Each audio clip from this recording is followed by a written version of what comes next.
Nah, ini baru namanya cantik, muda, dan berkelas. Seru Baskara, suamiku, sambil merangkul wanita lain tepat di hadapanku di restoran mewah tempat kami biasa merayakan momen-momen istimewa. Aku hanya tersenyum tipis, meski hatiku terasa seperti diremas dengan kuat. Dia sengaja mengundangku ke sini bukan untuk berdamai, tetapi untuk mempermalukanku, tidak seperti kamu yang kerjaannya hanya di rumah saja. Lanjutnya dengan nada merendahkan. Tetapi Baskara tidak tahu, di bawah meja, tanganku sibuk membuka aplikasi mobile banking di ponselku. 1 klik, 2 klik, 3 klik. Dan dalam beberapa detik, semua kartu kreditnya berhasil diblokir. 1 jam kemudian, ketika dia dengan angkuh memanggil pelayan untuk membayar tagihan makanan puluhan juta rupiah, wajahnya pucat pasi saat mesin EDC berbunyi menandakan kartunya ditolak. Dan pada saat itulah, pertunjukanku yang sesungguhnya dimulai. Pagi itu, notifikasi pesan di ponselku berbunyi tepat pukul 09.00 pagi. Aku sedang menyiapkan sarapan di dapur apartemen kami, apartemen yang selama 3 bulan terakhir terasa seperti rumah hantu karena Baskara jarang pulang. Aku mengeluarkan ponsel dari saku celemekku. Layar menampilkan nama Baskara, suamiku, dengan pesan singkat yang membuatku mengernyitkan dahi. Siang ini di restoran Elysian, tidak ada emoji. Tidak ada kata sayang atau kangen seperti dulu. Bahkan tidak ada tanda tanya atau kalimat permintaan. Hanya sebuah perintah datar yang terdengar begitu jauh. Aku menatap layar itu lama, mencoba memahami apa maksudnya. Restoran Elysian, sebuah restoran fine dining di kawasan elit yang hanya kami datangi pada hari jadi atau untuk merayakan kesuksesan bisnis Baskara. Kenapa tiba-tiba dia mengajakku ke sana? Hari ini bukan hari spesial. Bukan ulang tahun pernikahan kami, bukan ulang tahunku, dan bukan juga ulang tahunnya. Aku mencoba membalas pesannya. Ada acara apa, Mas? Tapi 3 menit berlalu, tidak ada balasan. 5 menit. 10 menit. Masih hening. Aku tahu Baskara sedang online, karena statusnya menunjukkan, terakhir aktif beberapa saat lalu. Tapi dia memilih untuk mengabaikanku. Seperti biasanya belakangan ini. Sejak 4 bulan lalu, Baskara berubah total. Pria yang dulu selalu pulang tepat waktu, yang selalu bertanya, "Sudah makan belum?" Setiap hari, yang selalu memelukku sebelum tidur, kini berubah menjadi orang asing yang dingin dan acuh tak acuh. Alasannya selalu sama, proyek besar, rapat penting, klien dari luar kota. Aku mencoba mengerti, mencoba menjadi istri yang pengertian. Tetapi semakin hari, jurang di antara kami terasa semakin besar. Bahkan tadi malam, dia tidak pulang. Hanya mengirim pesan singkat pukul 11 malam, rapat sampai larut, nginap di hotel dekat kantor. Aku tidak bertanya lebih lanjut, lelah bertengkar. Setiap kali aku mencoba mengutarakan perasaanku, Baskara selalu menuduhku terlalu sensitif, terlalu banyak berpikir, dan terlalu pencemburu. Tapi hari ini, dia mengajakku makan siang di tempat spesial. Mungkin dia ingin memperbaiki hubungan kami. Mungkin dia sadar kami sudah terlalu lama hidup seperti orang asing di bawah atap yang sama. Secercah harapan mulai tumbuh di hatiku. Meskipun ada sesuatu yang terasa janggal, intuisi berbisik ada yang tidak beres, aku memutuskan untuk mempersiapkan diri sebaik mungkin. Jika ini adalah kesempatan untuk menyelamatkan pernikahan kami, aku tidak ingin menyia-nyiakannya. Aku membuka lemari pakaian, memilih gaun berwarna krem favoritku yang selalu dipuji Baskara. "Kamu cantik sekali pakai gaun ini," begitu katanya dulu. Aku memadukannya dengan blazer biru tua dan sepatu hak tinggi 7 cm. Riasan tipis, rambut yang ditata rapi, dan tas tangan kulit bermerek yang dibelikan Baskara pada ulang tahun pernikahan kami yang kedua. Aku ingin terlihat sempurna untuknya. Sebelum meninggalkan kamar, aku menatap pantulan diriku di cermin besar di ruang tamu. Seorang wanita 32 tahun dengan sorot mata yang sedikit lelah balas menatapku. Kapan terakhir kali aku merasa cantik? Kapan terakhir kali Baskara menatapku dengan tatapan kagum seperti dulu? Aku menggelengkan kepala, mengusir pikiran negatif. Hari ini akan berbeda. Hari ini, kami akan memulai lagi. Perjalanan ke restoran Elysian memakan waktu 20 menit dengan mobil. Sepanjang jalan, aku mencoba menelepon Baskara beberapa kali, tetapi tidak diangkat. aku mengirim pesan, aku sudah di jalan, ya. Ketemu di sana. Tapi pesan itu bahkan hanya centang satu, tidak terkirim sempurna. Entah kenapa, firasat burukku semakin kuat. Saat mobilku memasuki area parkir restoran, jantungku berdebar kencang.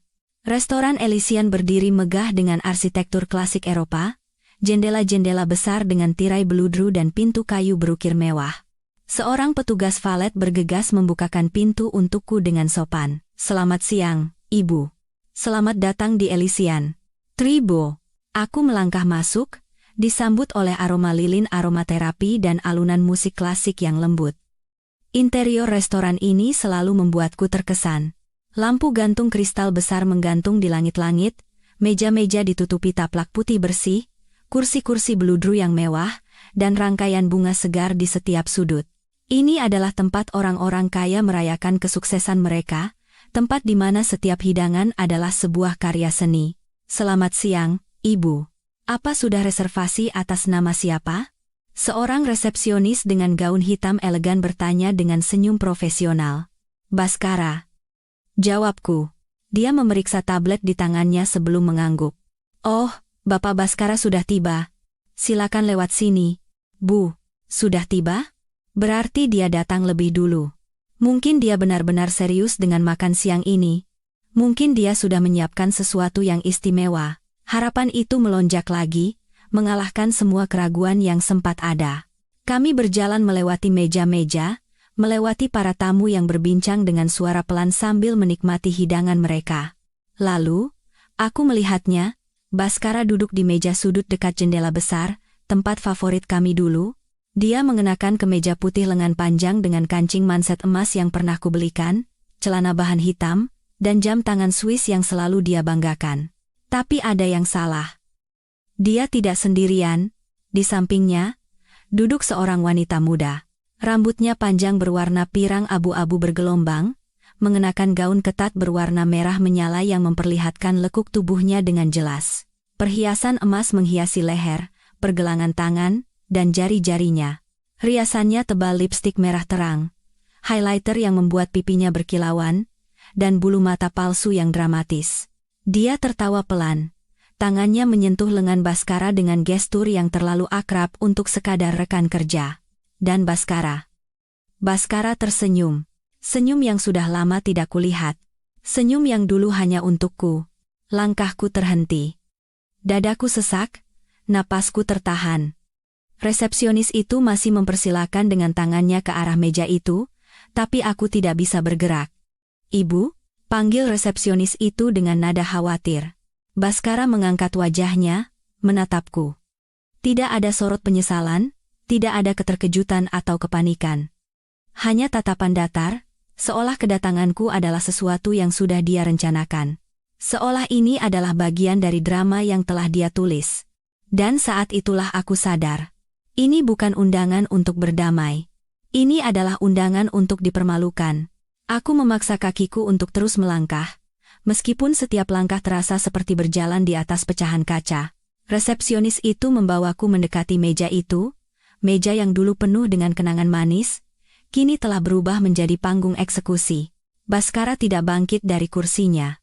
Dia duduk santai, satu tangannya bersandar di sandaran kursi wanita itu, menunjukkan kepemilikan. "Ah, akhirnya kamu datang juga," kata Baskara dengan nada datar yang terasa seperti tamparan. Tidak ada senyum hangat, tidak ada sapaan lembut, hanya kalimat dingin seolah aku adalah tamu yang terlambat di acara yang tidak penting. Wanita di sampingnya menatapku dari ujung kepala hingga ujung kaki dengan tatapan menilai. Bibirnya yang dipoles lipstik merah menyala terangkat membentuk senyum tipis, senyum yang tidak sampai ke matanya, senyum yang menyiratkan jutaan makna penghinaan.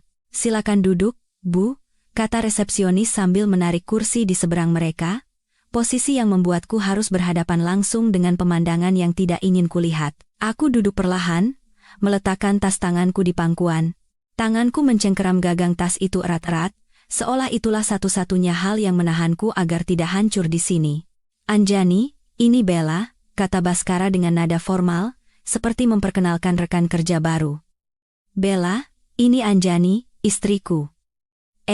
Maksudku," calon mantan istriku, calon mantan istri. Kata-kata itu menusuk lebih dalam dari pisau. Aku menatap Baskara, mencoba mencari tanda bahwa ini semua hanya mimpi buruk, bahwa pria di hadapanku bukanlah Baskara yang pernah bersumpah janji di hadapan keluarga kami, yang pernah menangis bahagia saat aku menerima lamarannya, yang pernah berkata aku adalah satu-satunya wanita yang dia cintai. Tapi mata yang balas menatapku adalah mata orang asing, dingin, hampa, tanpa penyesalan.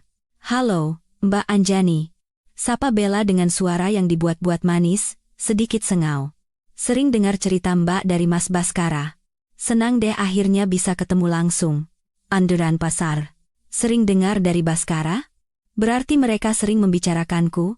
Entah apa yang Baskara katakan tentangku pada wanita ini. Dan entah kenapa, pikiran itu membuat dadaku semakin sesak. Senang juga bertemu denganmu," jawabku datar, suara nyaris tak keluar dari tenggorokan. Aku tidak tahu harus berkata apa lagi. Otakku terasa beku, mencoba memproses situasi absurd ini, tetapi gagal. Baskara mengambil menu yang terbuka di meja, tidak memberiku waktu untuk mencerna keterkejutan yang baru saja ku dapat. "Kita pesan makanan dulu saja." "Bella mau makan apa?" "Pesan saja sepuasnya.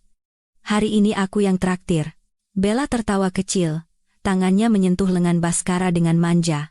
"Wah, Mas Baskara baik banget, deh. Aku mau lobster thermidor sama truffle pasta, ya? Oh, dan wine terbaik di sini apa, ya? Chateau Margaux Vintage 2015. Harganya lumayan, tapi sangat sepadan. Kita ambil satu botol ya, untuk kita berdua," jawab Baskara dengan nada ceria yang sudah lama tidak dia gunakan padaku. "Untuk kita berdua. Bukan bertiga." Aku hanya duduk di sana, seperti patung, seperti penonton tak diundang dalam drama yang menyakitkan ini. Seorang pelayan datang mencatat pesanan mereka dengan detail. Lobster thermidor, truffle pasta, steak wagyu, foie gras, beberapa hidangan pembuka mewah yang namanya asing bagiku, dan sebotol anggur yang harganya setara dengan biaya hidup sebulan orang biasa. "Untuk ibu?" Pelayan itu menoleh ke arahku dengan sopan. "Air putih saja," jawabku pelan. Baskara mendengus. "Air putih? Anjani, ini restoran bintang 5, bukan warteg. Pesanlah sesuatu yang layak. Jangan membuat malu, membuat malu." Dia bilang aku membuat malu. "Sudahlah, Mas," sela Bella dengan nada seolah-olah bijaksana. "Mungkin Mbak Anjani lagi diet? Sekarang kan lagi ngetren diet IF. Katanya bagus buat orang yang sudah memasuki usia segitu." Usia segitu. Aku baru 32 tahun, dan wanita ini, yang sepertinya belum genap 30, menganggapku sudah tua. Pelayan itu mengangguk canggung, mencatat pesananku yang hanya air putih, lalu bergegas pergi, seolah tak ingin terlibat dalam ketegangan yang mulai membara di meja ini. Begitu pelayan itu pergi, Baskara bersandar di kursinya, menatapku dengan sorot yang sulit diartikan. Ada campuran kepuasan, kemenangan, dan sesuatu yang lebih gelap, seolah dia menikmati setiap detik penderitaanku. "Begini, Anjani," Baskara mulai bicara dengan nada santai, seolah sedang membahas cuaca. "Aku mengajakmu ke sini karena aku pikir kamu berhak tahu langsung, daripada dengar dari orang lain atau terus-terusan menguntitku seperti yang kamu lakukan belakangan ini." "Tapi itu menegarnan." "Menguntit? Aku tidak pernah menguntitnya. Aku hanya mencoba menelepon suamiku sendiri karena dia tidak pernah pulang. Aku dan Bella sudah pacaran hampir 6 bulan, lanjut Baskara, tangannya meraih dan menggenggam tangan Bella di atas meja dengan mesra. "Dan sekarang aku yakin, dia adalah orang yang tepat untukku. Karena itu, aku akan segera mengurus perceraian kita." 6 bulan. 6 bulan berarti sejak awal dia mulai jarang pulang, sejak awal dia mulai dingin padaku, sejak awal aku merasa ada yang berubah, tapi dia selalu bilang aku terlalu banyak berpikir. "Lihat Bella, cantik, muda, dan berkelas." Baskara memuji wanita itu di hadapanku, seolah aku tidak ada. Dia punya selera mode yang bagus, tahu tempat-tempat hits, pandai bergaul, dan asyik diajak bicara. Tidak sepertimu yang, ya seperti yang kamu tahu, kerjaannya hanya di rumah, tidak pernah mengembangkan diri. Setiap hari melakukan hal yang sama, membosankan, Angkan karena. Angkan sama, setiap kata yang keluar dari mulutnya adalah racun yang perlahan membunuhku dari dalam. Aku yang selalu mendukung kariernya, yang rela berhenti dari pekerjaanku saat dia bilang butuh istri yang bisa mengurus rumah sepenuhnya, yang selalu menyiapkan segala kebutuhannya, kini disebut membosankan, tidak pernah mengembangkan diri, hanya di rumah. Bella tersenyum puas. Tangannya mengelus lengan Baskara dengan posesif. Iya, Mas. Aku sama Mas Baskara cocok banget. Kita suka hal yang sama, hobi kita sama, lingkungan pertemanan kita juga sama. Makanya langsung klik dari awal. Kan, sayang? Tentu saja, jawab Baskara sambil menatap Bella dengan tatapan yang dulu pernah dia gunakan untuk menatapku. Makanya aku sangat yakin, ini orang yang tepat. Bukan orang yang salah pilih di masa lalu. Salah pilih di masa lalu. Maksudnya aku. 7 tahun pernikahan kami, 7 tahun aku mencintainya dengan segenap hati, 7 tahun aku membangun hidup bersamanya, kini disebut sebagai sebuah kesalahan pilihan. Aku merasakan getaran ponsel di dalam tasku. Dengan tangan gemetar, aku mengeluarkannya. Sebuah notifikasi dari aplikasi bank kami.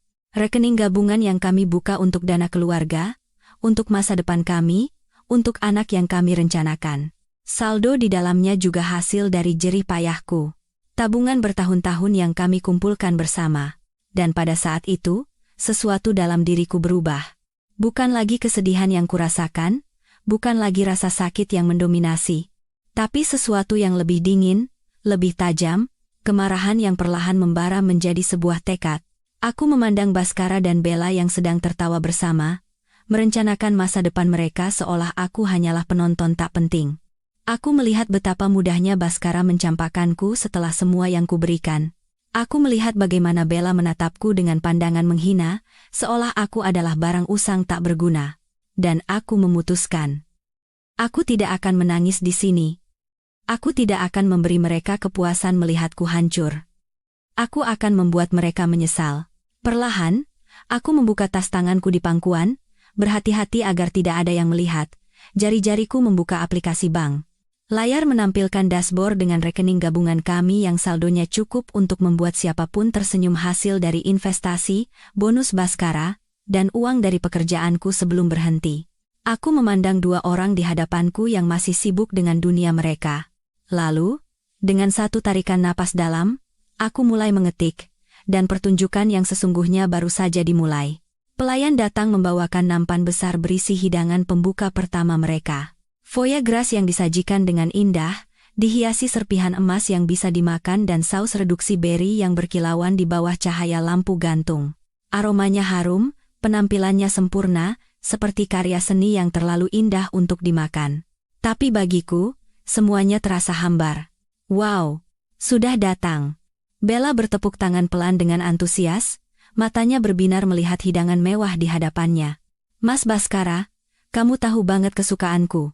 Foie gras ini kelihatannya enak sekali. Analogi.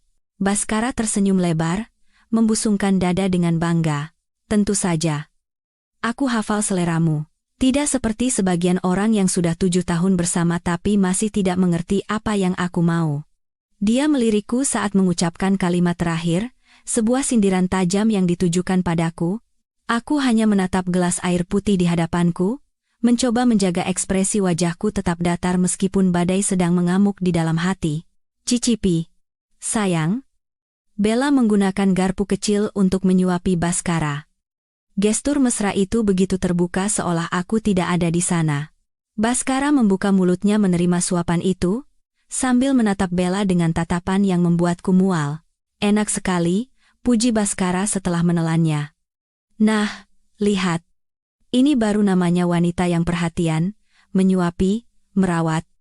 Bukan hanya menunggu dilayani, aku semakin erat menggenggam ponsel di pangkuanku. Aplikasi bank masih terbuka, menampilkan daftar rekening dan kartu kredit yang terhubung dengan akun utama Baskara. Semuanya atas namanya, tapi aku punya akses penuh sebagai pemilik rekening bersama.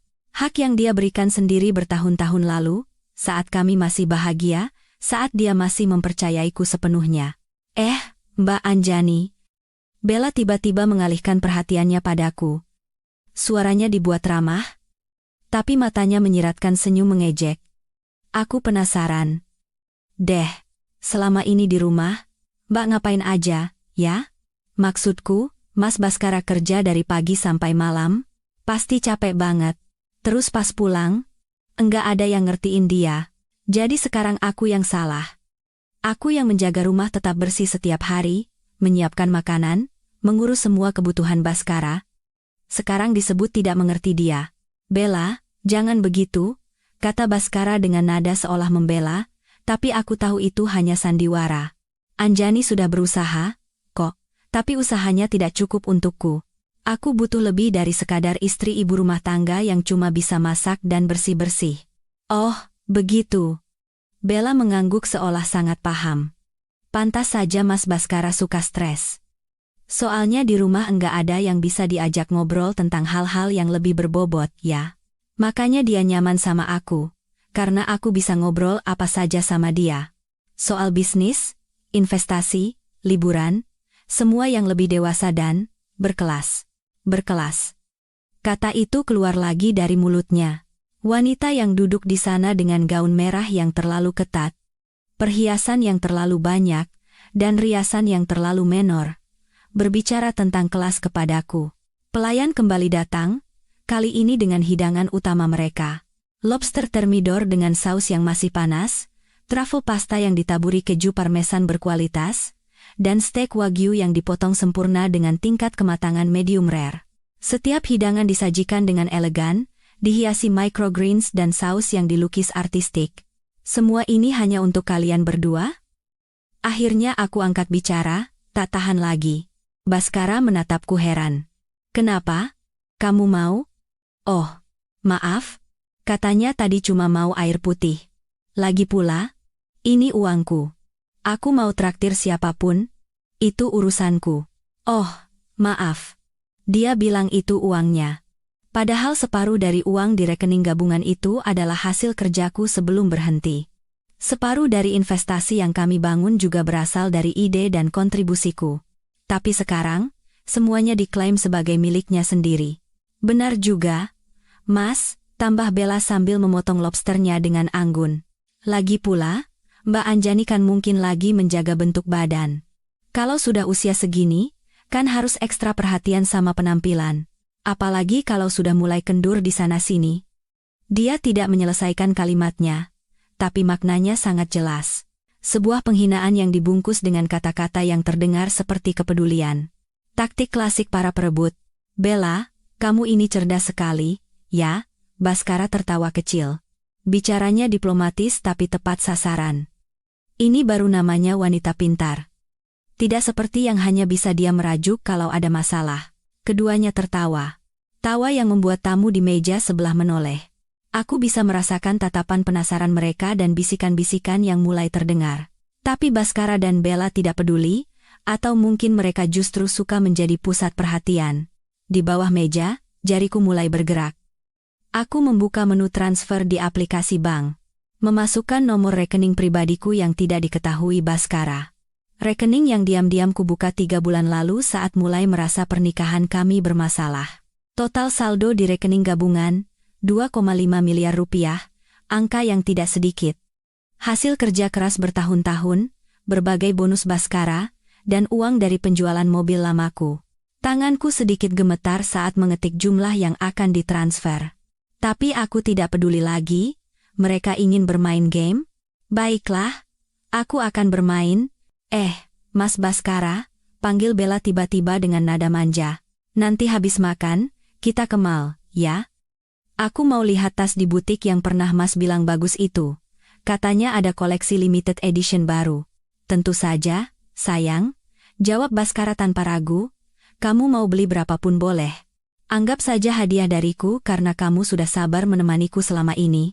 Agen terganda. Sabar menemani, 6 bulan dia berselingkuh. Dan sekarang wanita itu mendapat hadiah karena kesabarannya, sementara aku, yang setia selama 7 tahun, yang mengorbankan karier, yang selalu mendukungnya, justru dihina di depan mata. Mas Baskara baik banget. Enggak seperti mantanku dulu yang pelit banget. Beli makan saja mikir-mikir. Bella menyeka sudut bibirnya dengan serbet linen putih. Makanya aku sayang banget sama Mas. Mas itu tipe pria berkelas yang tahu cara memperlakukan wanita dengan benar. Berkelas. Kata itu lagi. Tenang saja, Bella, kata Baskara sambil menuangkan anggur ke gelas mereka berdua. Cairan merah pekat itu berkilauan di bawah cahaya lampu, seperti darah yang mengalir perlahan. Selama kamu bersamaku, kamu akan mendapatkan yang terbaik. Tidak akan pernah kekurangan apapun, uang di bank, kartu kredit tanpa batas, liburan ke luar negeri kapanpun kamu mau. Ini baru namanya hidup. Bukan kehidupan biasa seperti yang sudah-sudah. Kehidupan biasa. Kehidupan yang kami bangun selama 7 tahun, disebut biasa. Wah, serius? Mas? Tanpa batas? Mata Bella berbinar. Mas yakin? Soalnya daftar keinginanku panjang banget loh. Tentu saja yakin. Sebentar lagi urusanku dengannya juga selesai. Baskara melirikku dengan tatapan dingin. Proses cerai tidak akan lama. Pengacaraku sudah kuhubungi, dokumen juga sudah disiapkan. Paling 1-2 bulan beres. Lalu kita bisa ke tahap selanjutnya. Tahap selanjutnya. Mereka sudah merencanakan semuanya. Pernikahan mereka, hidup mereka, masa depan mereka. Sementara aku hanyalah penghalang yang harus disingkirkan.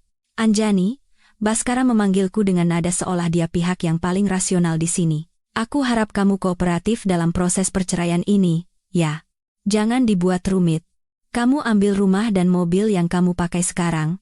Aku ambil aset-aset lainnya. Adil, kan? Adil?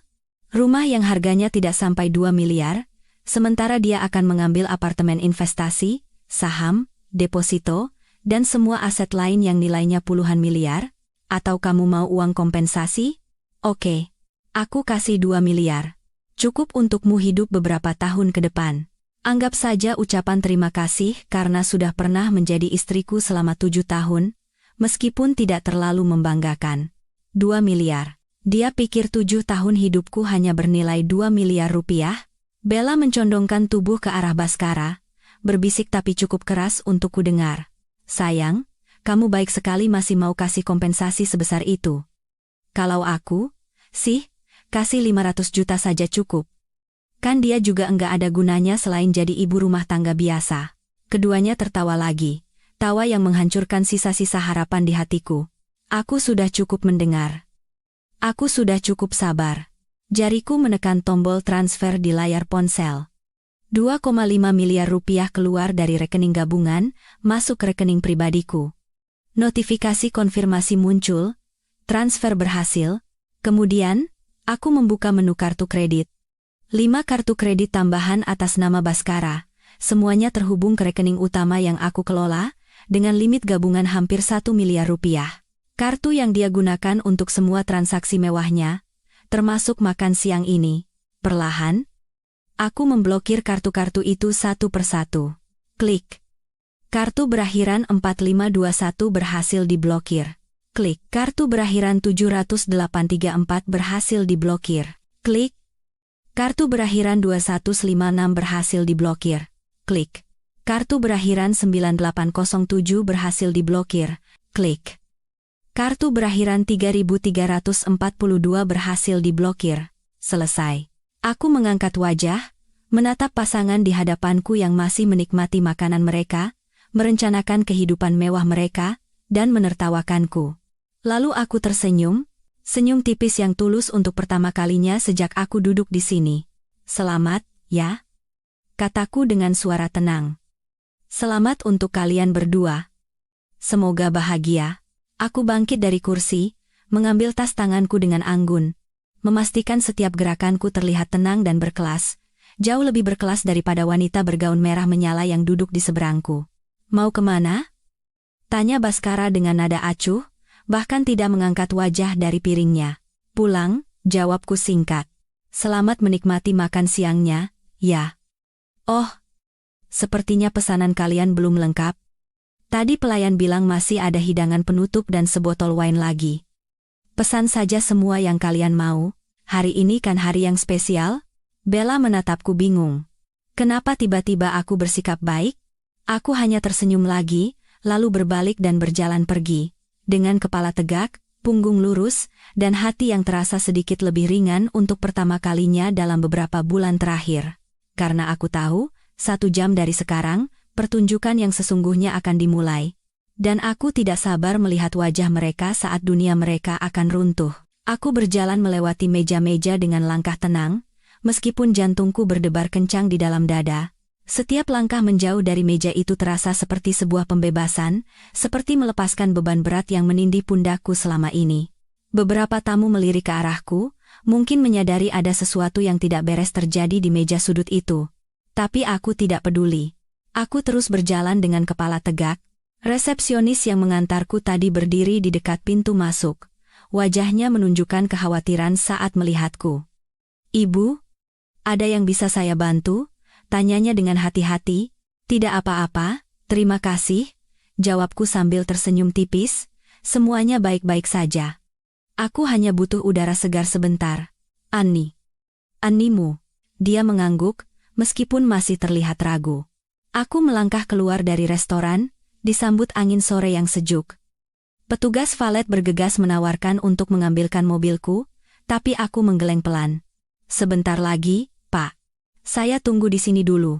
Aku berjalan ke area taman kecil di samping gedung restoran, sudut tenang dengan bangku kayu dan tanaman hias yang tertata apik. Tempat yang sempurna untuk menenangkan diri dan menyelesaikan apa yang baru saja kumulai. Setelah duduk di bangku, aku mengeluarkan ponsel dari tas. Layar masih menampilkan aplikasi bank dengan notifikasi transfer berhasil yang membuatku lega. Puas. Atau mungkin campuran perasaan yang sulit dijelaskan. Tapi aku belum selesai. Aku membuka menu rekening lagi, memeriksa setiap detail dengan teliti. Rekening gabungan yang tadinya berisi 2,5 miliar rupiah, kini menunjukkan sisa saldo hanya 473.280 rupiah, sisa-sisa uang dari biaya administrasi dan transaksi kecil yang terlupakan. Sisanya telah pindah dengan aman ke rekening pribadiku. Kemudian, aku membuka riwayat kartu kredit. Kelima kartu yang tadinya aktif kini semuanya berstatus diblokir sementara oleh pemegang rekening utama. Kartu yang digunakan Baskara untuk seluruh gaya hidup mewahnya. Kartu yang dia pakai untuk membelikan Bella barang-barang di toko mahal, menginap di hotel bintang 5 saat dia mengaku rapat hingga larut. Semuanya tidak bisa digunakan lagi. Tapi masih ada satu hal lagi yang harus kulakukan. Aku membuka menu deposito dan investasi. Ada 3 rekening deposito berjangka dengan total nilai hampir 5 miliar rupiah.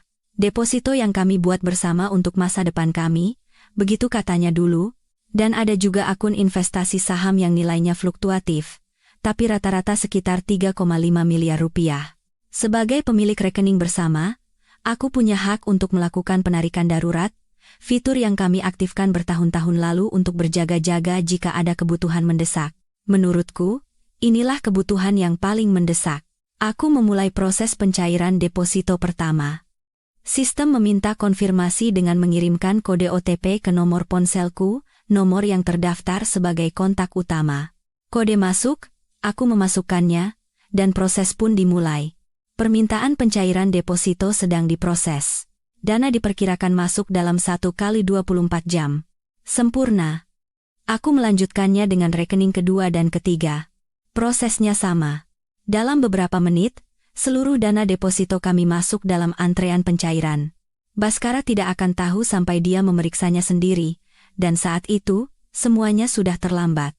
Untuk akun investasi saham, aku tidak bisa menarik semua dananya secara instan karena aturan periode kepemilikan. Tapi aku bisa melakukan sesuatu yang lebih strategis. Aku mengubah profil investasi dari agresif menjadi sangat konservatif, memindahkan semua posisi dari saham-saham bertumbuh tinggi ke reksadana pasar uang dengan imbal hasil paling minim. Bukan untuk merugi, tapi untuk memastikan Baskara tidak bisa dengan mudah meraup keuntungan maksimal dari investasi ini. Selesai. Aku bersandar di bangku, merasakan panas ponsel di tanganku akibat penggunaan terus-menerus. Dadaku masih sesak, tapi kini ada sesuatu yang berbeda. Sesuatu yang terasa seperti kekuatan. Selama 7 tahun terakhir, aku selalu mengalah, selalu pengertian, selalu menjadi pihak yang lebih dewasa dalam setiap konflik. Dan apa yang kudapat? Penghinaan, pengkhianatan, perlakuan seolah aku tidak berharga. Tidak lagi. Ponselku bergetar. Notifikasi email dari bank. Konfirmasi atas semua transaksi yang baru saja kulakukan. Aku membacanya lagi untuk memastikan semuanya tercatat dengan benar. Transfer Rp2.500.000. Mama, ke rekening Anjani Prameswari berhasil. Blokir kartu kredit akhiran 4.521 berhasil. Blokir kartu kredit akhiran 7834 berhasil. Blokir kartu kredit akhiran 2156 berhasil. Blokir kartu kredit akhiran 1907 berhasil. Blokir kartu kredit akhiran 3342 berhasil. Permintaan pencairan deposito 1 sedang diproses. Permintaan pencairan deposito 2 sedang diproses. Permintaan pencairan deposito 3 sedang diproses. Perubahan profil investasi berhasil. Sempurna. Aku menatap gedung restoran di kejauhan. Dari sini aku bisa melihat jendela-jendela besar area makan, melihat siluet orang-orang yang menikmati makan siang mereka. Di suatu tempat di dalam sana, Baskara dan Bella masih sibuk dengan dunia mereka, masih tertawa, masih merencanakan masa depan dengan uang yang kini sudah tidak ada lagi. Aku membayangkan apa yang akan terjadi selanjutnya. Mungkin sekitar 1 jam lagi, atau lebih cepat jika mereka memesan lebih banyak. Mereka akan selesai makan, puas dengan hidangan mewah dan anggur mahal. Baskara akan memanggil pelayan dengan gestur angkuh khasnya, meminta tagihan dengan penuh percaya diri. Lalu dia akan menyerahkan kartu kreditnya, kartu yang dia pikir tanpa batas. Kartu yang dia anggap sebagai simbol kesuksesannya, dan mesin EDC akan berbunyi, transaksi ditolak. Dia akan mencoba lagi, mungkin mengira ada gangguan sistem. Ditolak lagi. Kartu kedua, ketiga, keempat, semuanya ditolak. Kepanikan akan mulai merayap. Dia akan memeriksa ponselnya, membuka aplikasi bank, dan melihat saldo di rekening gabungan yang kini hampir nol. Dia akan bingung. Marah, frustrasi, mencari penjelasan kenapa tiba-tiba semua uangnya lenyap. Dan pada saat itulah, dia akan sadar bahwa istri yang baru saja dia hina, yang baru saja dia permalukan di depan selingkuhannya, yang baru saja dia anggap tidak berharga, adalah orang yang memegang kendali sesungguhnya atas seluruh aset keuangan mereka. Aku tersenyum kecil membayangkan raut wajahnya. Wajah yang berubah dari angkuh menjadi panik, dari percaya diri menjadi malu, dari superior menjadi tak berdaya. Ibu Anjani? Aku tersentak dari lamunanku. Seorang pelayan muda dari restoran berdiri tak jauh dariku, membawa nampan kecil dengan segelas es limun. Maaf mengagetkan, Bu. Katanya sopan. Resepsionis kami melihat ibu duduk sendirian di sini, jadi kami membawakan minuman gratis dari restoran. Aribera. Oh, terima kasih banyak. Aku menerima gelas itu, menghargai gestur kecil yang tak terduga. Kalian perhatian sekali. Pelayan itu tersenyum, tapi matanya menunjukkan kekhawatiran. Ibu tidak apa-apa? Tadi sepertinya. Maaf, saya tidak bermaksud ikut campur, tapi jika ibu butuh bantuan. Dia tidak menyelesaikan kalimatnya, tapi maknanya jelas. Mereka tahu ada yang tidak beres di meja itu tadi. Mungkin mereka mendengar sebagian percakapan, atau mungkin hanya intuisi dari pengalaman melayani berbagai drama di restoran mewah. Saya tidak apa-apa, jawabku dengan senyum tulus. Malah, saya rasa saya baru saja membuat keputusan terbaik dalam hidup saya. Pelayan itu mengangguk pelan. Meskipun wajahnya masih penuh tanda tanya, dia membungkuk sopan lalu berjalan kembali ke dalam restoran. Aku menyesap limun itu perlahan, merasakan kesegaran asam yang menyeimbangkan rasa pahit di mulutku. Di kejauhan, langit mulai berubah warna. Senja mulai merayap, menciptakan gradasi jingga keemasan yang indah. Untuk pertama kalinya dalam beberapa bulan, aku merasa bisa bernapas lega. Ponselku bergetar lagi.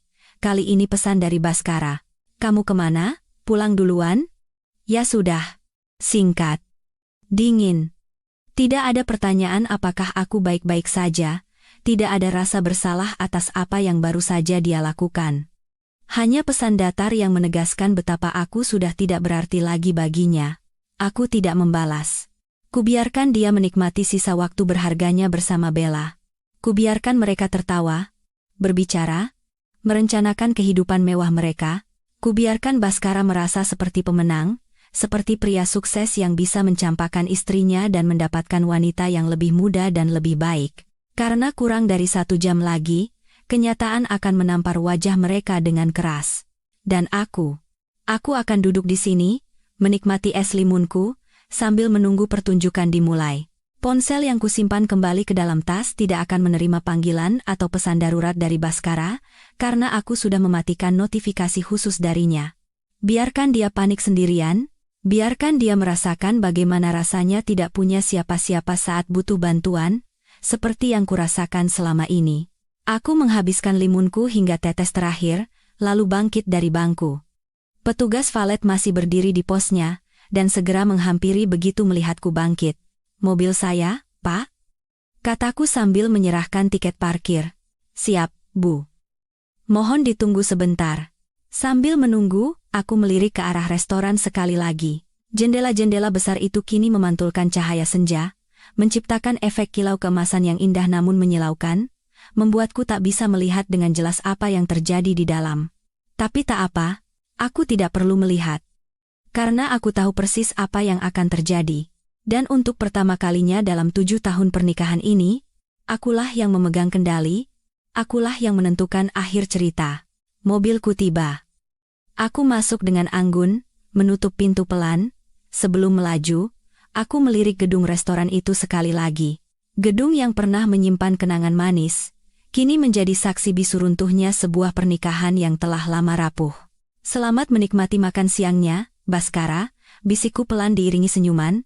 "Karena ini akan menjadi makan siang termahal dalam hidupmu." Dan dengan itu, aku menginjak pedal gas, meninggalkan restoran Elysian di belakang, meninggalkan masa lalu yang menyakitkan, dan melaju menuju masa depan yang akhirnya menjadi milikku. Sementara itu, di dalam restoran Elysian, suasana di meja sudut dekat jendela besar sangatlah berbeda. Baskara bersandar santai di kursinya, satu tangan masih memegang gelas anggur yang sudah setengah kosong, sementara tangan lainnya memainkan ponsel, menggulir layar tanpa tujuan, sambil sesekali tertawa kecil melihat sesuatu di sana. "Sayang, lihat ini," Baskara menunjukkan ponselnya pada Bella, sebuah gambar mobil sport mewah berwarna merah metalik. "Bagaimana kalau kita beli yang ini? Limited edition, cuma ada 5 unit di Indonesia." Bella memekik pelan, matanya berbinar melihat gambar itu. "Ya ampun, serius, Mas? Ini kan mobil impianku. Tapi harganya pasti mahal banget, kan?" 5 miliar, jawab Baskara santai, seolah angka itu hanya recehan. "Tapi tidak apa-apa. Anggap saja investasi, mobil seperti ini nilainya akan terus naik. Lagi pula, aku kan mau memberikan yang terbaik untukmu." Bella meraih tangan Baskara di meja, menggenggamnya dengan kedua tangan sambil memasang wajah terharu yang dibuat-buat. "Mas Baskara, kamu sempurna banget. Aku enggak nyangka bisa ketemu pria sekeren ini. Baik, kaya, ganteng, romantis lagi." "Tentu saja," Baskara tersenyum bangga. "Makanya aku bilang, kamu beda jauh darinya. Kamu mengerti aku, mendukung mimpiku, dan yang terpenting, kamu sepadan denganku, tidak seperti yang hanya jadi beban." Adivli Taswara. Seorang pelayan kembali dengan hidangan penutup, coklat lava yang disajikan dengan es krim vanila dan saus raspberry, ditata di atas piring putih dengan hiasan artistik menggunakan bubuk kakao dan bunga yang bisa dimakan. Aroma coklat hangat yang harum menguar, mengundang selera.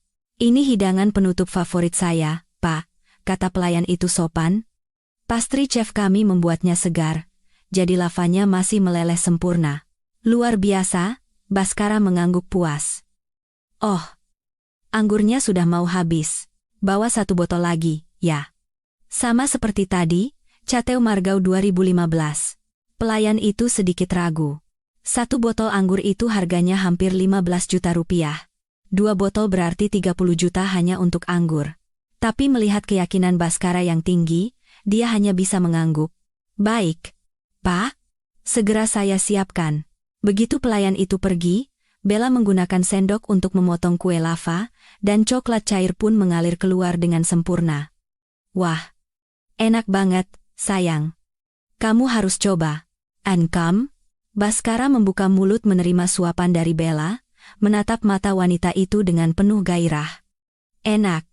Tapi tidak seenak kamu. Bella tertawa kecil, memukul lengan Baskara pelan dengan manja. Ih, gombal, deh. Gombal tapi serius. Baskara menggeser kursinya lebih dekat ke Bella, tangannya melingkari pinggang wanita itu dengan posesif. Aku serius, Bella. Sejak kenal kamu, hidupku jadi lebih berwarna. Enggak monoton seperti dulu. Setiap hari seru, penuh kejutan, penuh petualangan. Ini baru namanya hidup. Sama, sayang. Bella menyandarkan kepalanya sejenak di bahu Baskara, gestur mesra yang membuat beberapa tamu di meja sebelah melirik dengan kurang setuju. Tapi keduanya tidak peduli. Makanya aku enggak sabar nunggu kamu resmi single. Biar kita bisa lebih bebas, enggak sembunyi-sembunyi lagi. Sebentar lagi, bisik Baskara, tapi cukup keras. Pengacara sudah siapkan semua. Surat cerai tinggal menunggu tanda tangannya. Paling lambat 2 bulan, kita sudah bisa bersama secara resmi. Lalu kita menikah. Kita bulan madu ke Maladewa atau Swiss, kamu mau kemana? Dua-duanya. Jawab Bella antusias. Ke Maladewa dulu, menyelam dan santai di pantai. Terus ke Swiss, main ski. Oh, dan kita menginap di hotel yang ada villa pribadinya? Ya, yang ada kolam renang infinity-nya? Pemandangannya bagus. Aku pernah lihat di Instagram. Keren banget, setuju? Baskara mencium kening Bella singkat. Apapun yang kamu mau, aku kasih. Lagi pula, aku berencana mengembangkan bisnis ke Eropa. Sekalian bulan madu dan survei lokasi untuk cabang baru. Kamu bisa ikut rapat denganku? Biar lebih paham dunia bisnisku. Wow, aku bisa jadi istri sekaligus mitra bisnis, dong? Bella menatap Baskara dengan mata berbinar. Mas serius mau melibatkan aku di bisnis? Tentu, jawab Baskara yakin. Kamu pintar, punya jaringan yang bagus, dan paham dunia gaya hidup premium. Semua itu berharga untuk bisnisku, beda dengan yang cuma paham soal dapur dan setrika. Keduanya tertawa bersama. Tawa yang terdengar lepas dan bahagia, seolah tidak ada yang salah dengan situasi mereka, seolah mengkhianati pernikahan 7 tahun adalah hal yang normal dan bisa dirayakan. Pelayan kembali dengan botol anggur kedua, membukanya secara profesional dan menuangkan sedikit ke gelas Baskara untuk dicicipi. Baskara menyesapnya, membiarkan cairan merah itu berputar di mulut sebelum menelannya. Sempurna, komentarnya singkat. Pelayan itu menuangkan anggur ke kedua gelas, lalu meletakkan botol di dalam ember es di samping meja. Ada lagi yang bisa saya bantu, Pak? Baskara melirik menu lagi. Bawakan cheese platter yang premium, ya? Yang ada truffle cheese-nya. Dan, oh, ada champagne Dom Perignon? Ada. Pak, vintage 2008 atau 2012? 2008, jawab Baskara tanpa ragu. Botol kecil saja, untuk penutup. Baik, Pak. Pelayan itu membungkuk lalu pergi lagi. Bella menatap Baskara dengan kagum bercampur tak percaya. Sayang, kamu yakin? Itu kan mahal banget. Aku pernah baca, Dom Perignon vintage 1 botol harganya bisa puluhan juta. Santai saja, Baskara menepuk tangan Bella dengan yakin. Hari ini spesial, ini perayaan kita. Perayaan karena akhirnya aku berani meninggalkan masa lalu dan memulai hidup yang benar-benar aku inginkan. Jadi, semua ini sepadan. Kamu yang terbaik, Baskara. Bella mencium pipi Baskara cepat. Aku beruntung sekali mendapatkanmu. Aku yang harusnya bilang begitu. Baskara menatap Bella dengan dalam. Kamu adalah hadiah terbaik yang pernah kudapat. Cantik, seksi, pintar, ambisius, lengkap. Tidak seperti yang hambar, tidak punya gairah hidup, tidak punya mimpi apa-apa. Kasihan juga. Sih, kata Bella dengan nada pura-pura iba. Tapi matanya berbinar gembira. Tapi mau bagaimana lagi? Kan enggak semua orang bisa berkembang. Ada yang terjebak di zona nyaman. Enggak mau tumbuh. Ya, jadinya ditinggalkan seperti ini. Baskara mengangguk setuju. Sudah berkali-kali ku bilang, kembangkan dirimu. Belajar hal baru, kenalkan aku pada lingkungan yang lebih baik. Tapi dia hanya nyaman ingin di rumah saja, dan berharap aku akan tetap tahan dengan hidup yang begitu-gitu saja. Mustahil. Cheese platter tiba.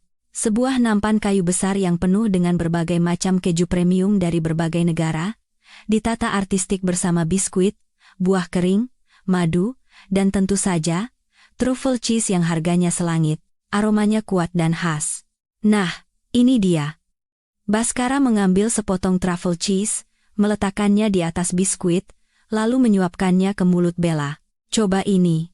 Langka sekali, keju ini diimpor langsung dari Italia, truffle-nya juga kelas A. Bella mengunyah perlahan, matanya membelalak. Ya ampun, enak sekali. Rasanya kaya banget, ada aroma tanah dari truffle-nya. Mas Baskara paham banget? Ya? Soal fine dining begini, tentu saja. Aku kan sering makan malam bisnis dengan klien internasional. Jawab Baskara bangga. Mereka akan sangat menghargai kalau kita mengerti soal padu padan anggur, pemilihan keju, etiket meja makan yang benar, semua ini bagian dari citra. Makanya aku selalu bilang, di dunia bisnis tingkat tinggi, yang penting bukan cuma kemampuan, tapi cara kamu mempresentasikan diri. Betul sekali. Bella mengangguk antusias. Citra adalah segalanya. Makanya aku selalu menjaga penampilanku, selalu update tren terbaru, dan membangun jaringan di acara-acara premium. Karena orang di lingkungan kita harus sepadan. Enggak bisa yang satu di level tinggi, yang satunya, di level biasa. Derapa kitaan kalau nampado? Mereka melanjutkan makan dengan santai, mengobrol tentang rencana masa depan mereka. Apartemen di mana yang akan mereka beli setelah menikah, mobil apa lagi yang akan mereka koleksi, negara mana yang akan mereka kunjungi untuk bulan madu. Bahkan membicarakan konsep pernikahan yang mereka inginkan. Aku mau pesta kebun, kata Bella antusias. Temannya mewah romantis, banyak bunga impor, lampu-lampu cantik, ada band yang main jazz. Terus gaunku harus pesanan khusus dari desainer ternama, biar jadi pusat perhatian. Disetujui, Baskara menyetujui semuanya dengan mudah. Anggaran tak terbatas untuk pernikahan kita. Aku ingin semua orang tahu, ini bukan pernikahan biasa. Ini pernikahan dua orang yang sepadan, setara, dan ditakdirkan bersama. Dom Perignon datang dalam ember es mewah dengan 2 gelas sampanye kristal yang berkilauan. Pelayan membukanya dengan letupan elegan dan menuangkan cairan emas berbuih itu ke dalam gelas dengan hati-hati. Untuk Bapak dan Ibu, kata pelayan itu sopan, meskipun tahu Bella bukanlah istri sah Baskara. Tapi di dunia pelayanan, tamu selalu benar. Baskara mengangkat gelasnya, Bella mengikutinya. Bersulang, kata Baskara. Untuk masa depan kita. Untuk kehidupan yang lebih baik, untuk kebebasan dari masa lalu yang mengikat. Bersulang. Bella mendentingkan gelasnya. Mereka menyesap sampanye itu perlahan, menikmati buih lembut di lidah, rasa yang kompleks dan halus.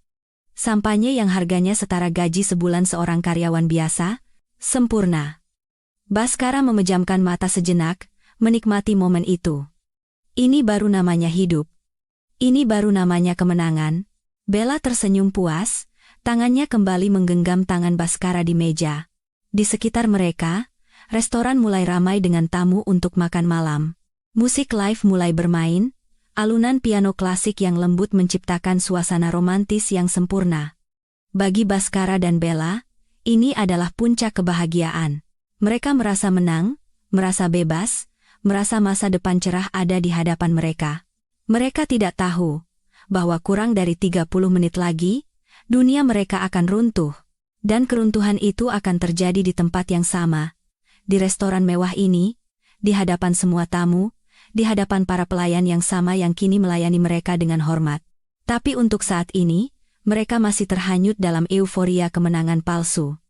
Mereka masih tertawa, masih merencanakan, masih merasa seperti pemenang, tanpa tahu bahwa kehancuran sedang menunggu di tikungan berikutnya. 1 jam berlalu dengan cepat. Baskara dan Bella masih asyik dalam percakapan mereka, sesekali tertawa keras tanpa memedulikan tatapan tamu lain. Botol anggur kedua hampir habis, cheese platter hanya menyisakan remah-remah, dan sampanye Dom Perignon sudah tandas. Ah, kenyang sekali. Bella bersandar di kursinya, satu tangan mengelus perutnya yang sedikit buncit setelah makan banyak. Tapi senang banget. Ini salah satu makan siang terbaik dalam hidupku. Ini baru permulaan, sayang, Baskara tersenyum puas. Kalau kita sudah resmi bersama, setiap hari bisa seperti ini, fine dining, liburan, belanja, apapun yang kamu mau. Bella mengambil tas clutch-nya, membuka cermin kecil di dalamnya untuk memeriksa riasan. Lipstik merah di bibirnya sedikit pudar, jadi dia memolesnya lagi dengan cepat dan mahir. Hari ini aku puas banget, makanannya enak, tempatnya mewah, dan yang terpenting, aku suka cara Mas menangani situasi tadi. Tegas, langsung ke intinya, enggak bertele-tele. Dan pulus timnya, harus begitu. Baskara mengambil ponselnya, melihat jam. Pukul 15.30. Sepertinya kita sudah cukup lama di sini. Bagaimana? Lanjut Kemal? Katanya mau lihat tas. Ayo. Bella langsung bersemangat, matanya berbinar lagi. Aku sudah catat merek yang mau kulihat. Oh, sayang, nanti aku sekalian beli sepatu, ya? Kemarin lihat di Instagram, ada model limited edition, bagus banget. Beli saja semua yang kamu mau. Jawab Baskara dengan murah hati. Anggap saja hadiah karena sudah sabar bersamaku. Yeay. Sayang kamu. Bella mencium pipi Baskara, meninggalkan bekas lipstik merah di sana. Baskara tertawa, lalu mengusap bekas itu dengan punggung tangannya. Kemudian dia mengangkat tangan, memberi isyarat kepada pelayan. Permisi, minta tagihannya. Seorang pelayan muda menghampiri dengan sopan. Baik, Pak. Mohon ditunggu sebentar. Kalam Karnam. Beberapa menit berlalu, Baskara dan Bella masih sibuk merencanakan rute belanja mereka, membahas toko mana yang harus didatangi lebih dulu, berapa lama waktu di setiap tempat, dan mungkin akan makan malam di mana. Pelayan kembali dengan map kulit hitam mewah berisi tagihan. Dia meletakkannya di hadapan Baskara dengan hati-hati. Tagihannya? Pak. Baskara membuka map itu dengan santai, matanya melirik total di bagian bawah. Angka yang tertera. 25.885.000. 25 juta lebih untuk makan siang bertiga atau sebenarnya berdua, karena Anjani hanya memesan air putih. Tapi bagi Baskara, angka itu bukan masalah. Dia sudah terbiasa dengan tagihan sebesar ini, atau bahkan lebih. Dia mengeluarkan dompet kulit bermerek dari saku celananya, mengambil kartu kredit platinum dengan limit 500 juta rupiah, kartu utama yang dia gunakan untuk semua transaksi besar. Gesek saja, katanya sambil menyerahkan kartu itu dengan percaya diri. Bahkan tidak melihat lagi tagihannya. Pelayan itu menerima kartu dan berjalan cepat ke meja kasir. Baskara kembali memperhatikan Bella yang sedang asyik menggulir Instagram, menunjukkan foto tas bermerek yang dia inginkan. Ini bagus enggak, Mas? Bella menunjukkan foto tas tangan mewah berwarna merah muda pastel. Bagus. Cocok denganmu, jawab Baskara sambil mengangguk. Harganya berapa? Sekitar 800 juta? Jawab Bella dengan nada santai, seolah angka itu hanya recehan. Tapi ini limited edition loh. Investasi juga, kalau dijual lagi harganya pasti naik. Oke, nanti kita coba cari, jawab Baskara, meskipun dalam hati sedikit terkejut dengan angka itu. 800 juta untuk satu tas. Tapi dia tidak ingin terlihat ragu di depan Bella, dia harus menjaga citranya sebagai pria kaya dan murah hati. Beberapa menit berlalu, pelayan yang membawa kartu kreditnya belum kembali. Baskara mulai sedikit gelisah, tapi berusaha tetap terlihat santai. Mungkin mesinnya lambat, pikirnya, atau butuh konfirmasi tambahan untuk transaksi besar. Akhirnya, pelayan itu kembali. Tapi raut wajahnya tampak canggung. Tidak seperti senyum profesional biasanya. Ada keraguan di matanya. Mohon maaf, Pak. Katanya pelan, nyaris berbisik. Kartu ini sepertinya bermasalah. Transaksinya ditolak. Kanan, ditolak? Baskara mengerutkan kening, bingung. Tidak mungkin. Kartu itu limitnya 500 juta. Tidak mungkin ditolak. Mungkin ada gangguan sistem, Pak. Pelayan itu mencoba memberikan penjelasan terbaik. Apa Bapak ada kartu lain untuk dicoba? Bella melirik Baskara dengan tatapan bingung. Sayang? Ada apa? Tidak ada apa-apa, jawab Baskara cepat, mencoba menenangkan Bella sambil merogoh dompetnya lagi. Pasti sistemnya error. Biasa, bank suka begitu kadang-kadang. Dia mengeluarkan kartu kedua, kartu kredit tingkat tertinggi dengan limit 1 miliar rupiah, kartu yang jarang dia gunakan karena biasanya disimpan untuk transaksi yang sangat besar. Coba yang ini. Pelayan itu menerima kartu dan berjalan ke kasir lagi. Baskara mencoba bersikap normal, tapi jantungnya mulai berdebar sedikit lebih cepat, ditolak. Itu aneh, sangat aneh. Kartu pertama baru saja dia gunakan minggu lalu, dan masih berfungsi normal. Baskara, kamu yakin tidak apa-apa? Tanya Bella dengan nada yang mulai khawatir. Iya, sungguh. Baskara tersenyum paksa. Percayalah, ini hanya masalah teknis biasa. Tapi pelayan itu kembali lagi, dengan wajah yang lebih canggung. Dia tampak sedikit berkeringat. Mohon maaf sekali, Pak. Kartu ini juga ditolak. Ditolak lagi. Kini Baskara mulai panik, meskipun berusaha menyembunyikannya, 2 kartu ditolak berturut-turut. Ini bukan masalah teknis biasa, ada yang salah. Sangat salah. Sebentar, Baskara mengambil ponselnya dengan tangan yang sedikit gemetar, mencoba membuka aplikasi bank. Tapi notifikasi di layar membuat darahnya seakan membeku. Kartu kredit akhiran 4521 diblokir oleh pemegang rekening utama. Kartu kredit akhiran 7834 diblokir oleh pemegang rekening utama. Diblokir oleh siapa? Pemegang rekening utama? Itu Anjani. Rekening gabungan mereka. Semua kartu tambahan berada di bawah rekening gabungan yang mereka buat bertahun-tahun lalu. Dengan tangan gemetar, dia membuka aplikasi bank, masuk dengan sidik jarinya, dan memeriksa rekening gabungan. Saldo tersisa, Rp473.280. Rp473.000. Baskara menatap layar itu tak percaya. Tidak mungkin. Tadi pagi, saldo di rekening ini masih ada 2,5 miliar rupiah. Kemana perginya? Apa yang terjadi? Dia menggulir ke bawah untuk melihat riwayat transaksi. Dan di sana, tertulis dengan jelas, transfer ke rekening Anjani Prameswari, 2.500.000 pukul 13,47. Anjani mengambil semua uangnya. Anjani memblokir semua kartunya. Anjani melakukan semua ini saat dia sedang menghinanya di restoran ini. Bapak? Panggil pelayan itu lagi, suaranya lebih tegas. Apa ada kartu lain? Atau ingin membayar dengan tunai? Tunai? Baskara tidak pernah membawa uang tunai sebanyak itu. Siapa yang membawa uang tunai 25 juta di dompet? Bella mulai sadar ada yang sangat tidak beres. Baskara, kenapa wajahmu pucat begitu? Apa yang sebenarnya terjadi? Bella, tunggu sebentar. Bisik Baskara dengan suara tegang. Dia kembali memeriksa ponselnya, mencoba melihat kartu ketiga, keempat, semuanya menunjukkan status yang sama, diblokir. Pelayan itu masih berdiri di sana, menunggu dengan sabar, tapi raut wajahnya mulai menunjukkan kekhawatiran. Tamu di meja sebelah mulai melirik ke arah mereka, menyadari ada yang tidak normal. Bapak, mohon maaf. Kata pelayan itu lagi, kali ini dengan nada yang lebih tegas. Apa bisa diselesaikan pembayarannya?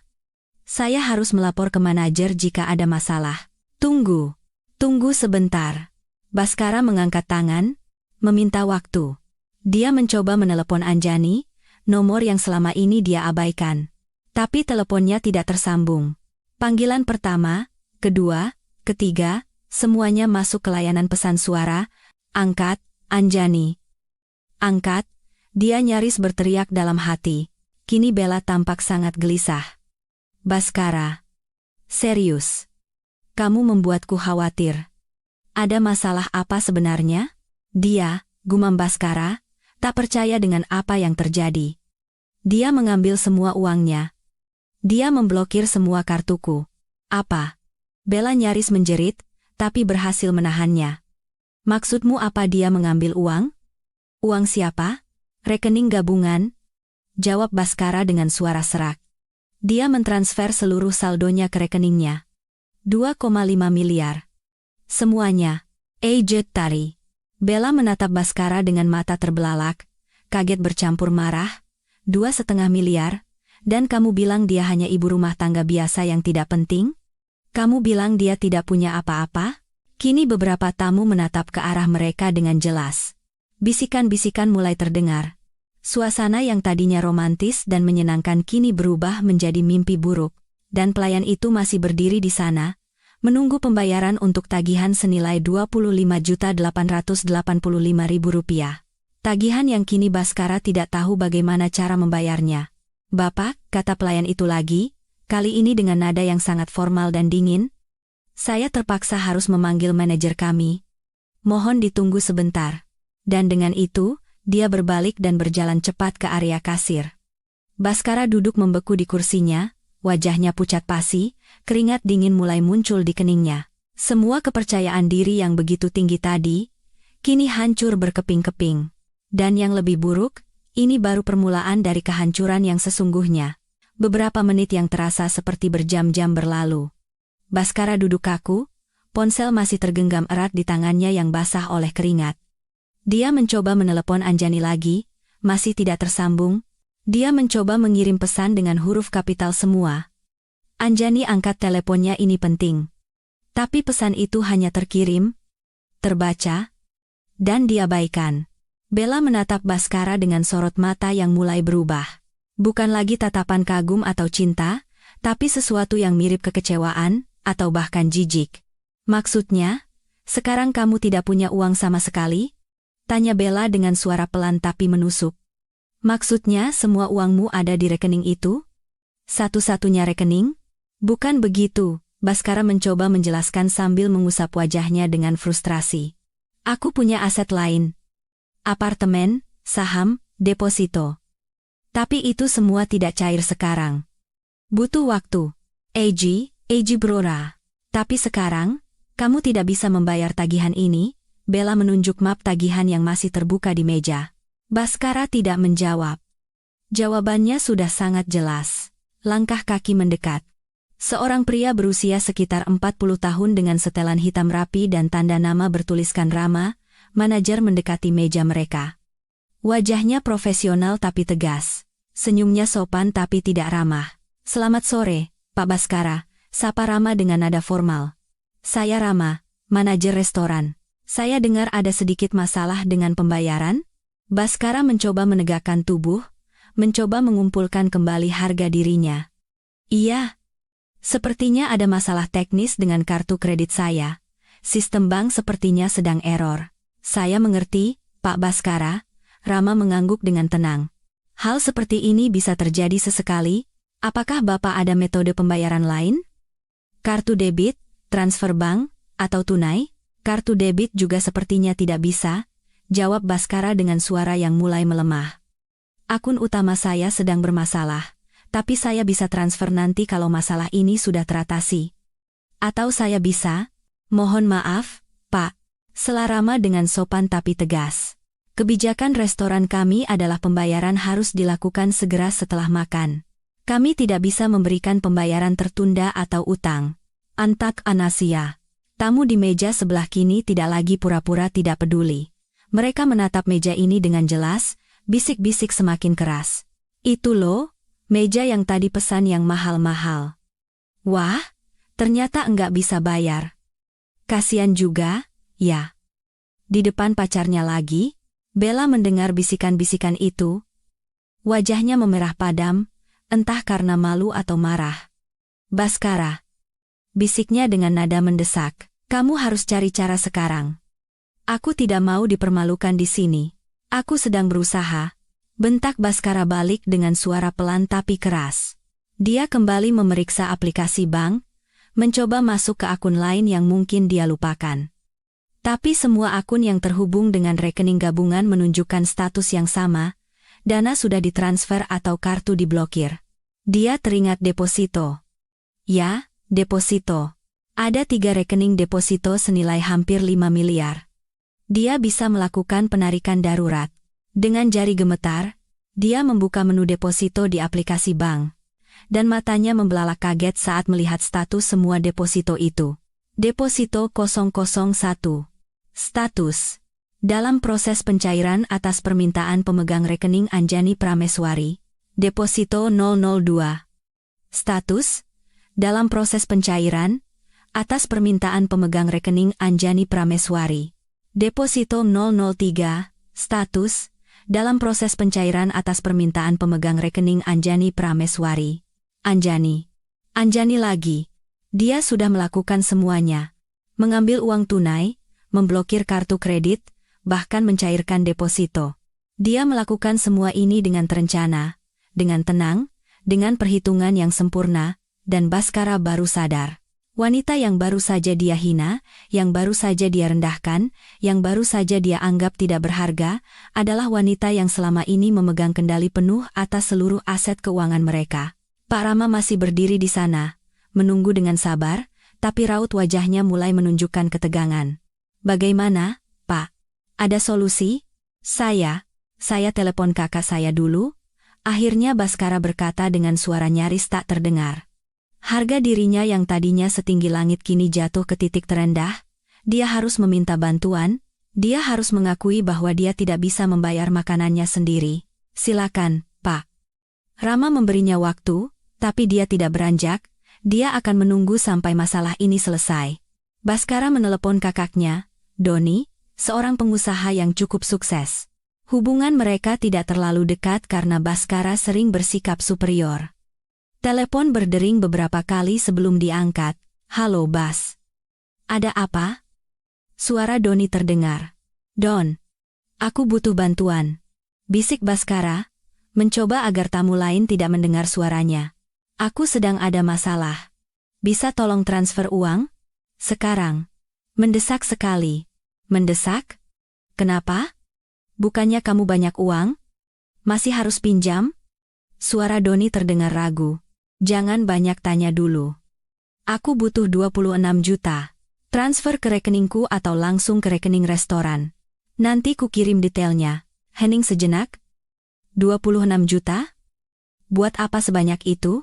Don, tolonglah. Aku benar-benar dalam kesulitan. Nanti ku jelaskan. Sekarang transfer dulu. Aku janji seminggu lagi ku kembalikan. Doni menghela napas panjang di seberang sana. Baiklah. Tapi ini terakhir kali. Aku tidak mau kamu sering begini. Aku transfer sekarang. Tunggu sebentar. Terima kasih banyak. Baskara menutup telepon dengan lega, meskipun wajahnya masih pucat. Pak Rama masih berdiri di sana dengan tenang. Bapak akan melakukan transfer? Iya. Kakak saya sedang mentransfer. Mohon tunggu sebentar. Jawab Baskara sambil menyeka keringat di keningnya dengan serbet. Sementara menunggu, suasana di meja itu sangat canggung. Bella duduk bersedekap, membuang muka dengan wajah masam. Dia melirik ponselnya beberapa kali, seolah mencari alasan untuk kabur dari situasi ini. Bella. Baskara mencoba meraih tangannya. Bella menarik tangannya. Jangan sentuh aku. Bella. Tolonglah. Ini bukan salahku. Ini semua karena dia. Karena dia? Bella menatap Baskara dengan tajam. Kamu yang bilang dia hanya ibu rumah tangga biasa yang tidak tahu apa-apa. Tapi ternyata, dia yang pegang semua uangmu. Dia yang punya akses ke semua rekeningmu. Dan kamu bahkan tidak bisa membayar makananmu sendiri tanpa minta bantuan orang lain? Bisa. Kata-kata itu menampar Baskara lebih keras dari tamparan fisik. Karena itu semua benar, dia terlalu percaya diri, terlalu yakin bahwa dialah yang memegang kendali. Tapi ternyata, selama ini Anjanilah yang memegang kekuatan sesungguhnya. Ponsel Baskara bergetar. Notifikasi dari aplikasi bank. Dana masuk dari Doni Pratama sebesar Rp26.000. Sudah masuk. Baskara buru-buru memberitahu Pak Rama. Transfer dari kakak saya sudah masuk. Saya bisa langsung transfer ke rekening restoran. Aman. Ambarta. Baik, Pak. Silakan transfer ke nomor rekening ini. Pak Rama memberikan kartu nama dengan nomor rekening restoran. Baskara melakukan transfer dengan tangan gemetar. 25.885.000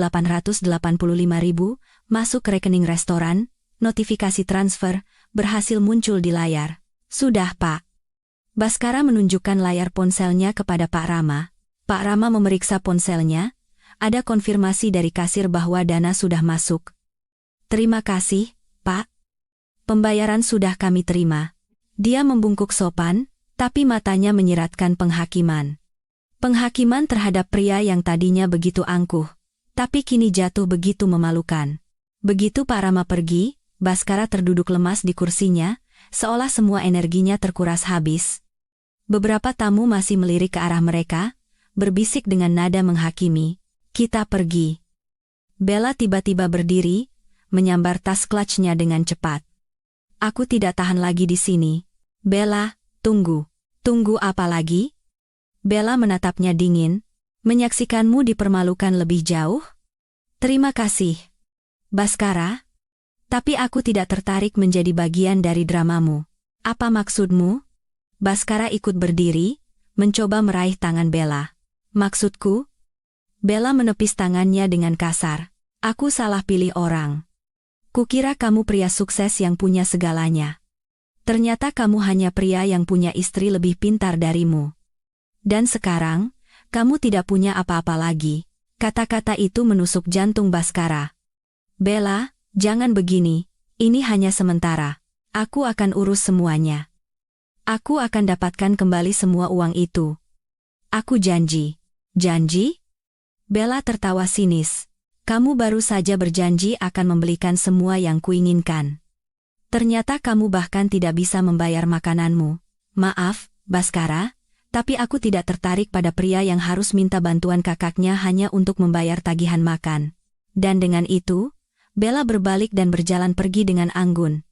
Suara hak sepatunya beradu dengan lantai marmer. Beberapa tamu menatapnya, tertawa kecil melihat drama yang baru saja terjadi. Baskara ditinggalkan sendirian di sana.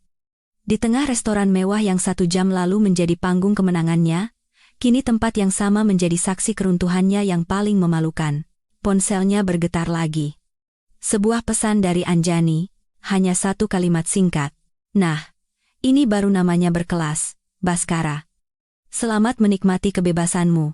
Baskara menatap layar itu dengan mata yang mulai berkaca-kaca. Semua keangkuhan, semua keyakinan palsu, semua rencana masa depan yang indah, semuanya hancur dalam sekejap. Dan yang paling menyakitkan adalah kesadaran bahwa dialah yang menghancurkan semuanya. Dialah yang merendahkan wanita yang selalu mendukungnya. Dialah yang lupa bahwa di balik setiap pria sukses, seringkali ada wanita yang lebih cerdas. Wanita yang diam-diam memegang kendali sesungguhnya. Dan kini, dia kehilangan segalanya. Uang, wanita, harga diri.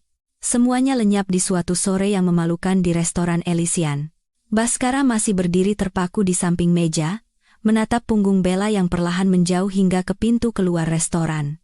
Beberapa detik kemudian, pintu kaca besar itu menutup, dan sosok wanita berambut pirang itu lenyap dari pandangannya. Lenyap dari hidupnya secepat dia datang. "Bapak? Apa ada lagi yang bisa kami bantu?" Suara Pak Rama menyadarkan Baskara dari lamunannya. Baskara menoleh, melihat manajer itu masih berdiri tak jauh dengan wajah profesional yang tak terbaca. Di belakang Pak Rama, beberapa pelayan berdiri membawa nampan, menunggu untuk membersihkan meja. Menunggu Baskara pergi agar mereka bisa melanjutkan pekerjaan. "Tidak ada, terima kasih," jawab Baskara dengan suara serak. Dia mengambil jas yang tersampir di sandaran kursi, memakainya dengan canggung. Tangan yang gemetar membuat tindakan sederhana itu terasa sulit. Saat dia berbalik untuk pergi, langkahnya terhenti. Di meja sebelah, sepasang suami istri parubaya sedang duduk menyesap anggur dan menatap Baskara dengan pandangan campuran. Ada rasa kasihan, penghakiman, dan sedikit kepuasan melihat orang sombong jatuh. "Kasian, ya, Pak," bisik si istri pada suaminya, tapi cukup keras untuk didengar Baskara. "Tadi gayanya selangit, sekarang begini. Makanya jangan suka selingkuh," jawab si suami dengan nada menggurui. "Akhirnya kena batunya. Kan, malu-maluin." Baskara mengepalkan tinjunya, menahan amarah dan rasa malu yang bercampur aduk. Tapi dia tidak bisa berbuat apa-apa. Dia tidak punya hak untuk protes. Dialah yang salah. Dialah yang menyebabkan semua ini. Dia terus berjalan ke pintu keluar, tapi setiap langkah terasa berat, seolah memikul beban bertonton. Bisikan dari meja lain mengikutinya seperti bayangan. "Itu loh. Yang tadi teriak-teriak istrinya enggak berkelas. Karma instan. Ya? Pacarnya langsung pergi? Uangnya habis. Memalukan. Resepsionis yang tadinya menyapanya dengan ramah kini hanya tersenyum tipis. Senyum profesional yang hampa kehangatan. Terima kasih atas kunjungannya, Pak. Hati-hati di jalan. Baskara hanya mengangguk kaku, tidak berani menatap mata wanita itu. Dia tahu, sekarang seluruh staf restoran tahu ceritanya. Tahu dia tidak bisa membayar, tahu dia harus minta bantuan, tahu pacarnya meninggalkannya dengan cara yang memalukan. Kisah ini akan menjadi bahan gosip di antara mereka. Mungkin besok atau lusa, ceritanya akan menyebar ke restoran lain, ke kalangan sosialita yang biasa datang ke tempat seperti ini. Dan nama Baskara Wiryawan, nama yang dulu sangat dia banggakan, akan menjadi bahan tertawaan. Pintu kaca terbuka otomatis. Angin malam menyapu wajahnya, tapi alih-alih menyegarkan, rasanya justru menyesakkan. Baskara berjalan terhuyung ke area parkir, mencari mobilnya, BMW seri 7 hitam metalik yang selalu menjadi kebanggaannya. Petugas valet menghampiri dengan kunci. Mobil bapak sudah siap. Baskara menerima kunci itu, tapi tangannya gemetar hingga nyaris menjatuhkannya. Petugas valet berhasil menangkapnya. Bapak tidak apa-apa? Tanya pemuda itu dengan nada tulus khawatir. Iya, saya tidak apa-apa. Baskara berbohong.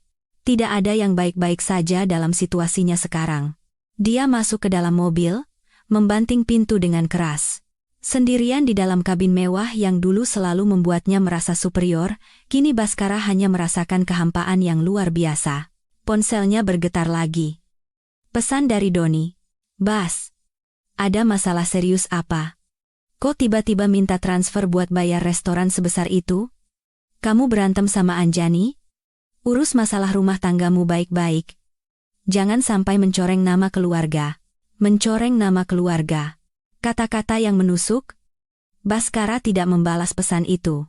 Dia melempar ponselnya ke kursi penumpang dengan frustrasi. Kepalanya bersandar di kemudi, napasnya tersengal. Rencana indah tadi bulan madu di Maladewa dan Swiss, membeli mobil sport 5 miliar, pernikahan mewah di taman dengan anggaran tak terbatas semuanya kini terdengar seperti lelucon bodoh. Dia bahkan tidak bisa membayar makanannya sendiri. Tawa getir keluar dari mulutnya. Tawa yang menyedihkan, pilu, dan penuh penyesalan. Ponselnya bergetar lagi. Kali ini nomor tak dikenal. Baskara mengangkatnya dengan enggan. Halo, selamat sore, dengan Bapak Baskara? Saya dari pihak bank. Bagian kartu kredit. Kami ingin mengonfirmasi perihal pemblokiran 5 kartu kredit atas nama Bapak, yang dilakukan oleh pemegang rekening bersama, Ibu Anjani Prameswari. Apakah Bapak mengetahui hal ini? Baskara terdiam. Pihak bank sampai menelepon untuk konfirmasi. Iya, saya tahu. Jawabnya datar. Baik Pak. Untuk pengaktifan kembali kartu, Bapak perlu datang ke cabang bersama dengan pemegang rekening bersama, atau membawa surat kuasa bertanda tangan dari beliau. Apakah? Tidak perlu. Potong Baskara. Terima kasih. Dia menutup telepon sebelum petugas bank selesai bicara. Datang bersama Anjani? Atau meminta surat kuasa darinya? Mustahil. Anjani tidak akan pernah mau membantunya sekarang. Mungkin dia akan tertawa mendengar permintaan itu. Baskara menyalakan mesin, tapi belum melaju. Dia menatap gedung restoran Elysian di kaca spion. Gedung yang 1 jam lalu menjadi panggung kemenangannya, tempat dia memamerkan kehidupan barunya yang lebih baik. Kini, gedung itu adalah monumen kegagalannya yang paling memalukan. Ponselnya bergetar lagi. Kali ini notifikasi media sosial, seseorang menandainya dalam sebuah video. Dengan firasat buruk, Baskara membuka aplikasi. Video itu direkam diam-diam oleh salah satu tamu di restoran.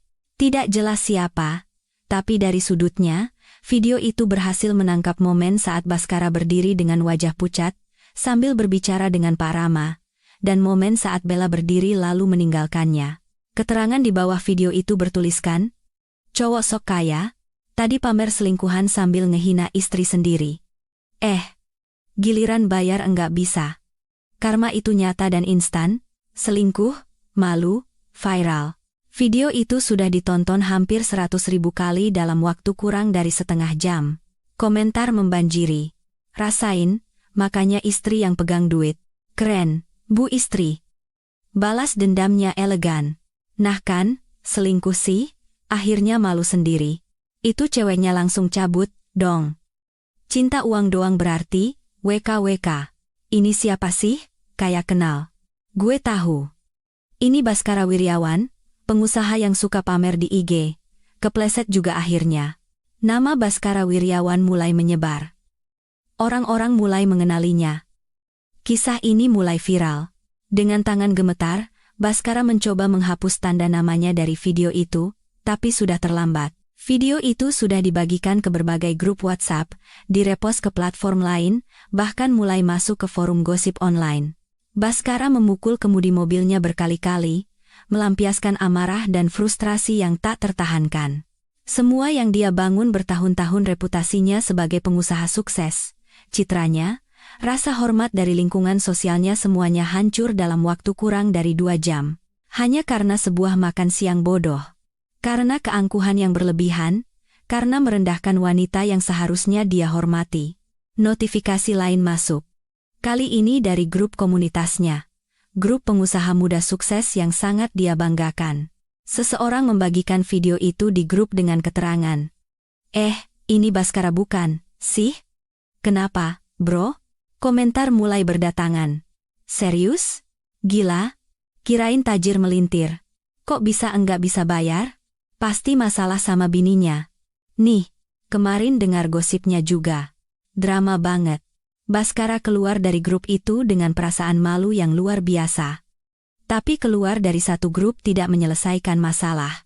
Notifikasi terus masuk dari grup lain, dari teman-teman yang mengirim tangkapan layar video itu dengan pertanyaan, ini loh. Atau kenapa bro? Dia mematikan data seluler di ponselnya, tak sanggup melihatnya lagi. Tapi kerusakan sudah terjadi. Cerita sudah menyebar. Dan di era digital ini, sekali sesuatu menjadi viral, tidak ada cara untuk menghentikannya. Baskara menatap ke depan dengan hampa, tangan masih mencengkeram kemudi. Meskipun mesin menyala, dia tidak tahu harus pergi kemana. Pulang ke apartemen yang masih penuh dengan barang-barang Anjani, penuh dengan kenangan 7 tahun pernikahan mereka, atau ke hotel. Tapi dengan kartu kredit yang diblokir dan rekening yang kosong, dia bahkan tidak yakin bisa membayar hotel yang layak. Ponsel yang baru saja dia matikan datanya berdering. Panggilan dari kantornya, dengan firasat buruk, dia mengangkatnya. Selamat sore, Pak Baskara. Ini Sarah dari bagian keuangan. Suara asisten keuangannya terdengar canggung. Maaf mengganggu, Pak. Tapi tadi ada konfirmasi dari bank bahwa beberapa transaksi otomatis perusahaan yang menggunakan kartu kredit Bapak ditolak. Apa ada masalah dengan kartunya? Ya, Pak. Bahkan transaksi bisnis pun terdampak. Bahkan pekerjaan pun kini terkena imbasnya. Sarah, untuk sementara pakai kartu kredit perusahaan yang lain dulu. Kartu saya sedang ada pembaruan sistem. Baskara berbohong dengan suara lelah. Oh, baik, Pak. Tapi, besok ada rapat penting dengan klien dari Singapura. Pak, apa Bapak sudah siap untuk presentasinya? Rapat penting. Presentasi. Profesionalisme. Bagaimana dia bisa memikirkan itu semua ketika hidupnya sedang hancur, ketika reputasinya sedang tercoreng, ketika videonya sedang viral di mana-mana? Iya, saya siap. Besok kita bicarakan di kantor, jawab Baskara dan menutup telepon dengan cepat. Dia membanting ponselnya lagi, kali ini lebih keras hingga layarnya retak di salah satu sudut. Sempurna. Bahkan ponselnya pun ikut hancur. Akhirnya, Baskara menginjak pedal gas, melajukan mobilnya keluar dari area parkir restoran dengan kecepatan tinggi, membuat petugas valet dan beberapa tamu yang baru datang menoleh kaget. Tapi Baskara tidak peduli lagi. Dia hanya ingin pergi dari sana, pergi dari saksi bisu keruntuhannya, pergi dari tempat di mana keangkuhannya berubah menjadi aib.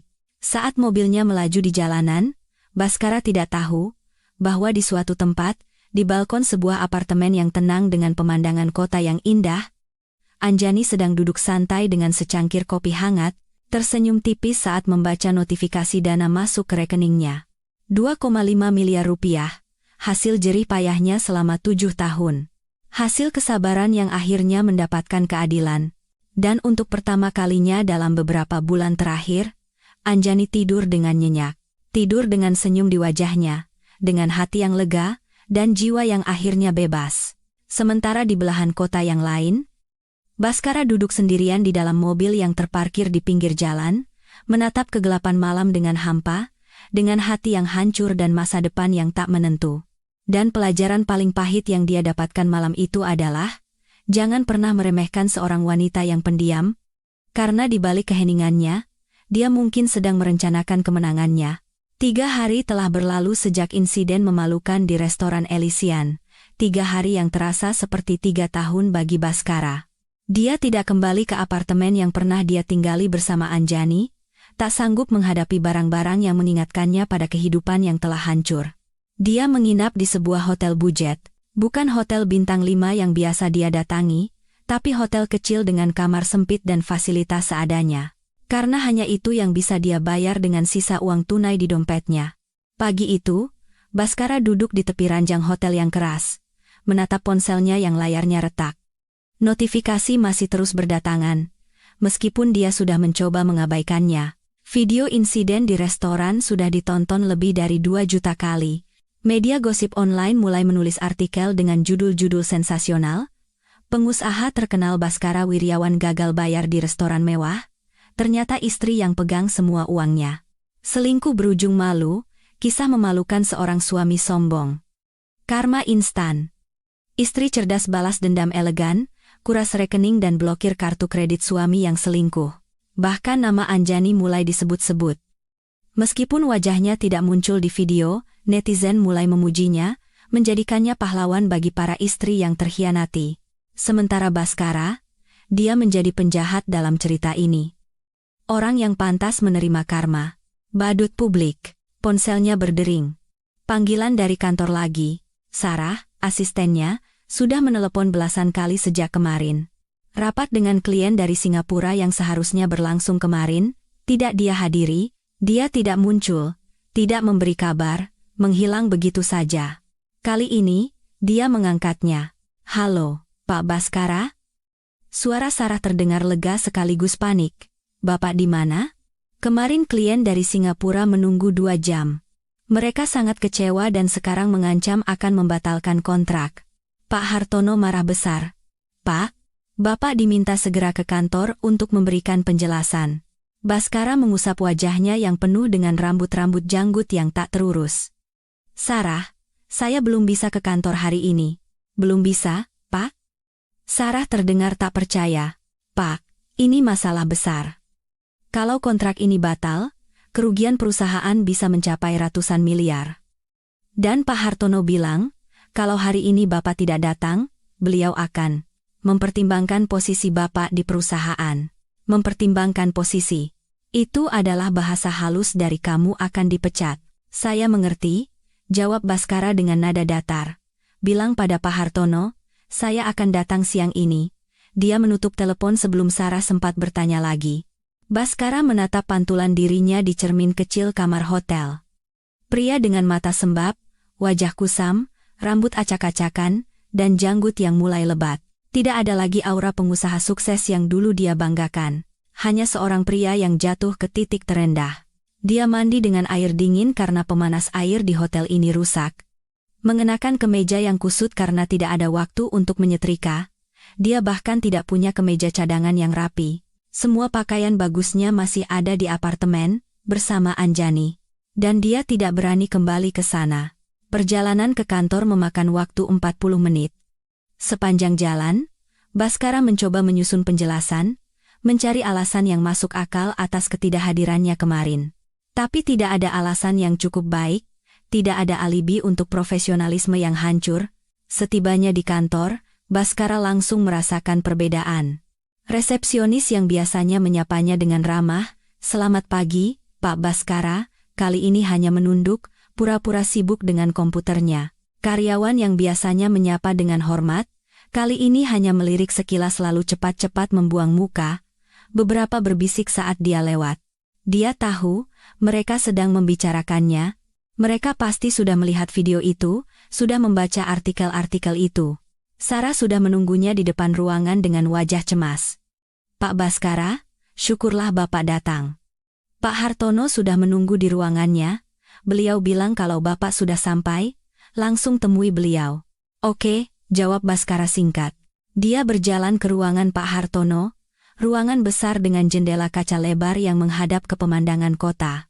Pak Hartono, pria berusia 60 komplahan dengan rambut putih rapi dan kacamata berbingkai emas, duduk di belakang meja kerjanya dengan wajah yang sangat serius.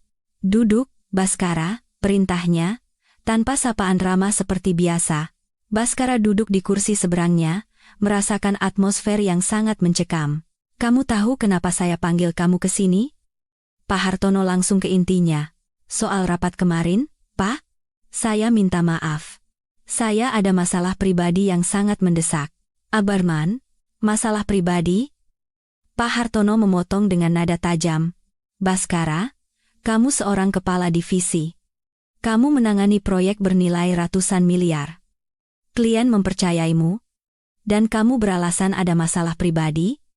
Tanpa konfirmasi, tanpa mendelegasikan tugas. Kamu tahu klien dari Singapura itu punya potensi untuk ekspansi bisnis ke seluruh Asia Tenggara? Saya tahu, Pak. Dan saya sangat menyesal. Saya akan hubungi mereka, saya akan minta maaf. Kontrak dibatalkan. Pak Hartono meletakkan selembar dokumen di atas meja. Pagi ini mereka mengirim email pembatalan resmi. Alasannya, tidak percaya dengan profesionalisme tim kita. Kerugian perusahaan akibat pembatalan kontrak ini sekitar 50 miliar rupiah. Angka itu seperti palu yang menghantam kepala Baskara. Pak, beri saya kesempatan untuk memperbaiki. Saya bisa cari klien lain? Saya bisa. Baskara, Pak Hartono menatapnya dengan sorot kecewa yang mendalam. Saya mengenalmu sejak kamu baru lulus dan masuk kerja di sini. Saya yang mempromosikanmu, yang percaya pada kemampuanmu. Tapi belakangan ini, saya banyak mendengar cerita tentangmu. Video yang viral itu, masalah dengan istrimu, gaya hidupmu yang mencurigakan. Bosnya juga sudah melihat video itu. Itu masalah pribadi saya, Pak. Tidak ada hubungannya dengan pekerjaan. Tidak ada hubungannya, Pak Hartono menaikkan alisnya. Baskara, reputasimu adalah reputasi perusahaan. Ketika klien mencari tahu tentangmu dan menemukan video kamu tidak bisa membayar tagihan restoran karena uangmu diambil istrimu, apa yang akan mereka pikirkan tentang kemampuanmu mengelola keuangan proyek? Ketika mereka membaca artikel tentang kamu yang selingkuh dan menghina istrimu, apa yang akan mereka pikirkan tentang karakter dan integritasmu? Setiap kata terasa seperti cambuk. Saya sudah berdiskusi dengan Dewan Direksi, lanjut Pak Hartono. Dan kesimpulan kami adalah, kamu diskor selama 1 bulan, tanpa gaji. Selama itu, selesaikan masalah pribadimu, bersihkan namamu, dan tunjukkan bahwa kamu masih layak memegang posisi ini. Jika setelah 1 bulan situasi tidak membaik, kami akan mengevaluasi kembali posisimu di perusahaan. Diskors tanpa gaji. Artinya tidak ada pemasukan sama sekali selama sebulan, sementara saat ini dia bahkan tidak punya cukup uang untuk hidup layak. Baik, Pak. Saya mengerti, kata Baskara dengan suara yang nyaris putus. Tak ada gunanya berdebat, keputusan sudah dibuat. Dan satu hal lagi, tambah Pak Hartono, jam tangan yang kamu pakai. Jam tangan mewah yang kamu beli menggunakan uang muka proyek tahun lalu, saya harap itu bukan uang yang seharusnya untuk operasional. Baskara tersentak. Jam tangannya. Jam tangan seharga 800 juta, yang memang dia beli dari uang muka proyek. Uang yang seharusnya untuk operasional, tapi dia pakai untuk gaya hidup pribadinya, dengan niat akan menggantinya dari bonus akhir tahun. Itu uang pribadi saya, Pak. Dia berbohong. Pak Hartono menatapnya lama dengan tatapan tidak percaya yang jelas. Saya harap begitu, Baskara. Karena jika sampai ketahuan ada penyelewengan dana perusahaan, konsekuensinya bukan lagi skorsing, tapi pidana. Ancaman itu menggantung di udara seperti guillotine. Sekarang kamu boleh pergi. Sarah akan mengurus serah terima pekerjaanmu kepada kepala divisi sementara selama kamu diskors. Serahkan semua dokumen penting dan akses kepadanya. Baskara bangkit dengan kaki lemas. Dia membungkuk hormat, sesuatu yang hampir tidak pernah dia lakukan, lalu berjalan keluar ruangan dengan langkah gontai. Di luar, Sarah sudah menunggu dengan sebuah kardus. "Pak Baskara, ini untuk barang-barang pribadi Bapak dari meja kerja. Saya sudah siapkan. SM Ardemen Mander Kembinanku." Bahkan kardus untuk barang-barangnya sudah disiapkan, seolah mereka sudah tahu dia akan diskors. Baskara berjalan ke mejanya. Meja di sudut ruangan dengan pemandangan indah yang dulu menjadi kebanggaannya. Kini meja itu terasa asing. Dia memasukkan beberapa bingkai foto, dokumen pribadi, pulpen, dan beberapa barang lain ke dalam kardus. Rekan-rekan kerjanya melirik dari meja mereka, tidak ada yang menyapa, tidak ada yang bertanya. Mereka semua tahu apa yang terjadi, dan mereka tidak mau terlibat. Saat Baskara berjalan keluar kantor dengan kardus di tangannya, dia melewati area pantry. Dari sana, terdengar bisikan yang tiba-tiba berhenti saat dia lewat. Tapi dia sempat mendengar sebagian percakapan. "Makanya jangan main-main sama istri yang pegang duit. Selingkuh, sombong lagi. Katanya jam tangan itu beli dari uang proyek, bukan uang pribadi. ID Karnarwa." Baskara mempercepat langkahnya, tak sanggup mendengar lebih lanjut. Di lobi, petugas keamanan yang biasanya membukakan pintu untuknya dengan hormat, kali ini hanya mengangguk singkat. "Tidak ada lagi hati-hati di jalan, Pak Baskara." Hanya anggukan dingin dan tatapan menghakimi. Baskara memasukkan kardus itu ke bagasi mobilnya di basement. Saat dia menutup bagasi, ponselnya bergetar lagi. Kali ini dari bank, bukan telepon, tapi email resmi. Subjek, pemberitahuan pencairan deposito. Berjangka dan perubahan status rekening. Isi email menjelaskan bahwa ketiga rekening deposito mereka, dengan total nilai hampir 5 miliar rupiah, telah berhasil dicairkan sesuai permintaan Ibu Anjani Prameswari, dan telah ditransfer ke rekening pribadi atas nama Ibu Anjani. Email itu juga memberitahukan bahwa rekening gabungan antara Baskara dan Anjani telah diubah statusnya. Kini, hanya Anjani yang memiliki akses penuh sebagai pemegang rekening tunggal. Baskara tidak lagi memiliki hak akses apapun. Rekening gabungan, deposito, investasi, semuanya sudah dipindahkan atau diubah kepemilikannya. Anjani telah secara resmi memisahkan seluruh aset keuangan mereka. Dan Baskara kini benar-benar tidak punya apa-apa lagi. Dia duduk di kursi pengemudi, menatap dinding abu-abu basement dengan hampa. Kardus berisi barang-barang dari kantornya ada di bagasi. Ponselnya yang retak ada di tangannya.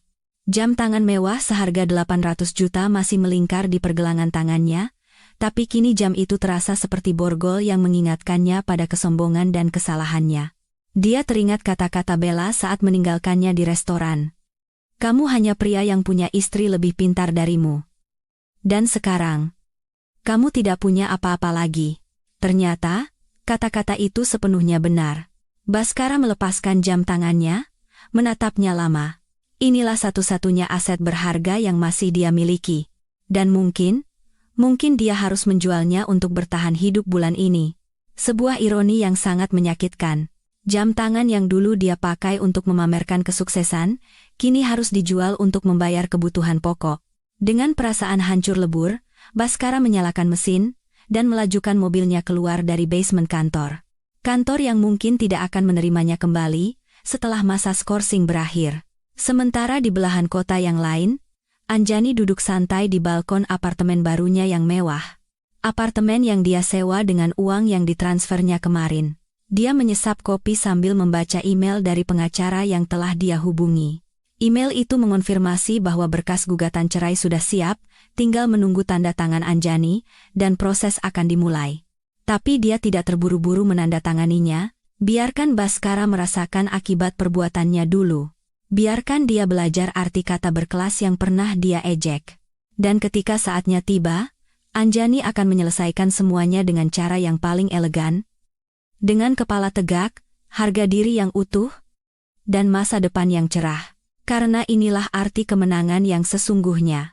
Bukan kemenangan yang penuh sorak-sorai dan pamer, tapi kemenangan yang hening, penuh perhitungan, dan meninggalkan jejak keadilan. 3 minggu telah berlalu sejak insiden di restoran Elysian. 3 minggu yang mengubah segalanya. Sore itu, Anjani duduk santai di balkon apartemen barunya. Sebuah apartemen berukuran sedang dengan satu kamar tidur, interior minimalis modern, dan pemandangan kota yang indah dari lantai 20. Apartemen ini tidak semewah tempat tinggalnya dulu bersama Baskara, tapi ada sesuatu yang berbeda. Ada kehangatan, ada ketenangan, ada rasa kepemilikan yang sesungguhnya. Ini adalah ruangnya, sepenuhnya miliknya, tanpa bayang-bayang masa lalu yang menyakitkan. Anjani menyesap kopi dari cangkir keramik putih favoritnya, sambil menatap langit senja yang sedang berubah warna. Gradasi oranye, merah muda, dan ungu menciptakan lukisan alam yang paling indah. Angin sore berembus lembut, menerbangkan rambutnya yang tergerai.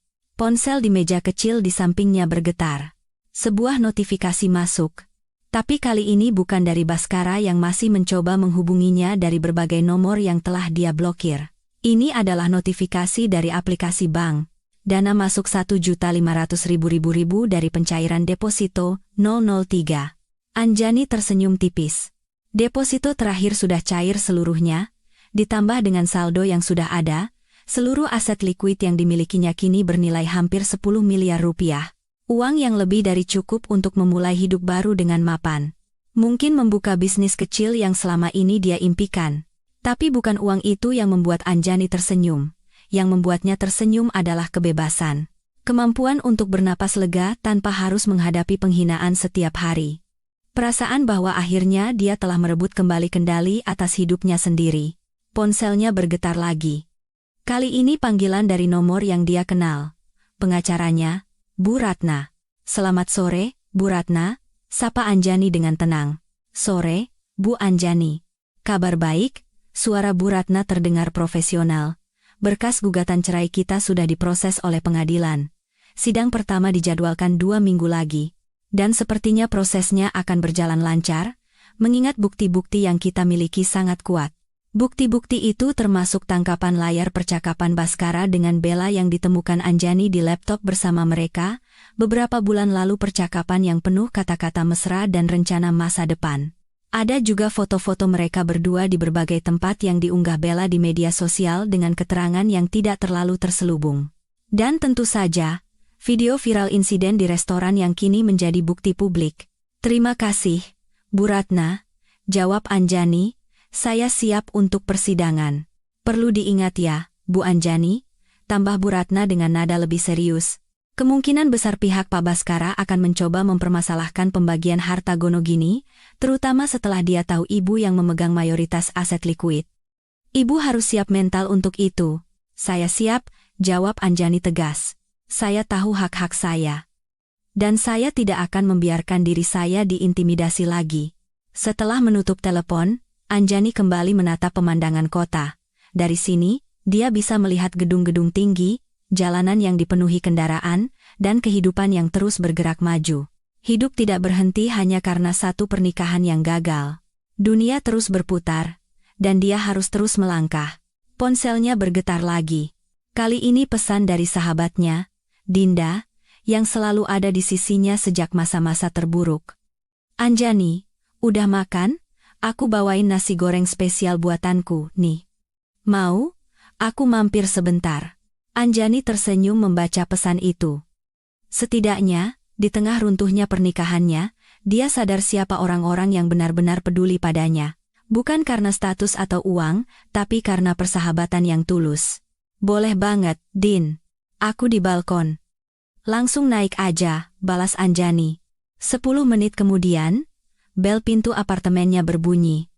Anjani membuka pintu untuk Dinda, seorang wanita berusia 34 tahun dengan senyum lebar dan 2 kotak makanan berisi nasi goreng hangat.